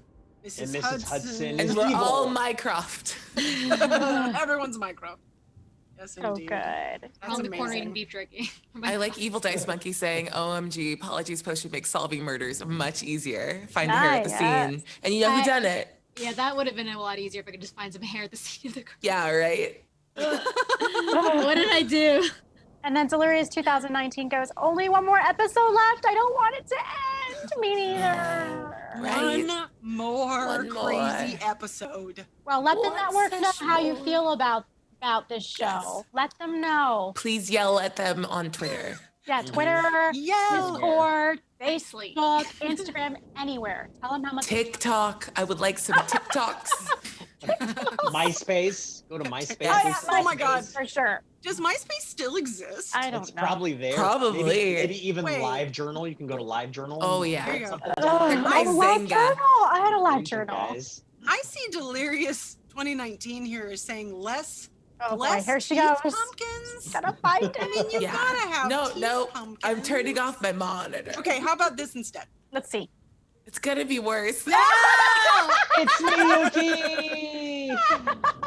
This is who I Get wanted a to tooth coyote. I use hate from it. Miyuki. Yeah. Listen, there are a lot of really scary ones, okay? You got to start talking with me. Ew! Oh my God, that was awful. Okay. I know. It's so upsetting, right? I'm not looking in that direction anymore. So look over here. Oh my goodness. Okay, on a serious note, Dat Network is saying, winner of Mega Bundle is coming right up. Right, here we go. Drum roll. Almost. Drum roll. How long will it take? Oh, there it is. Congratulations! Oh my God, you're gonna have so much fun. I'm so excited for you. Make sure that you contact the DAT Network and get all the info that needs to be getted and got. Yeah. Oh, it's so much fun. Oh, I'm excited. Okay, sweet. Let us see what is coming up next. In fact, we have. Let's see what's next. Today's Thursday, so tomorrow is Heroic Endeavors. Yes. That's 6 p.m. Go and watch. That is Pathfinder 2nd edition, right? With GM Jim Jam. Go in and see what those crazy heroic endeavor people are doing. And then Things in Space on Saturday at 6 p.m. as well. Go get yourself some Starfinder in space. Get yourself some Starfinder. Yeah. I think that's it, right? And then we will be back. Oh yeah, then we're back. Yeah, on Thursday for our finale episode. Oh, it's gonna be a shopping. It's a beach episode. Don't worry, it's just a beach episode. Beach. We're on the beach? Yes, beach the episode. World Cup's gonna be at the beach. Oh. It's spring break. You guys are gonna go on spring break. Nice. Kanan's been stuck inside. He hasn't tanned at all. He's not ready to. Not ready. Yeah. Yeah, half of you are in England, so. I was gonna say, all to of be you are in fair, England. all of us Yeah, are that's white. true. Very pale at the very least. Yes, pale. In one direction or another. I don't think there's anything else. Have I missed anything? I don't think I have. But I should tell you all that while we will say goodbye for today, we will be back next time. And it is really, really important that you check all of those dark corners in your house for those little tiny brownie creatures that just love to eat little pieces of your skin in the middle of the spiders. I love brownies. Brownies. Anything with spiders. I don't care. Don't eat them. They're different kind of brownies, okay? Oh. It's rude. It's rude to eat those brownies. Okay.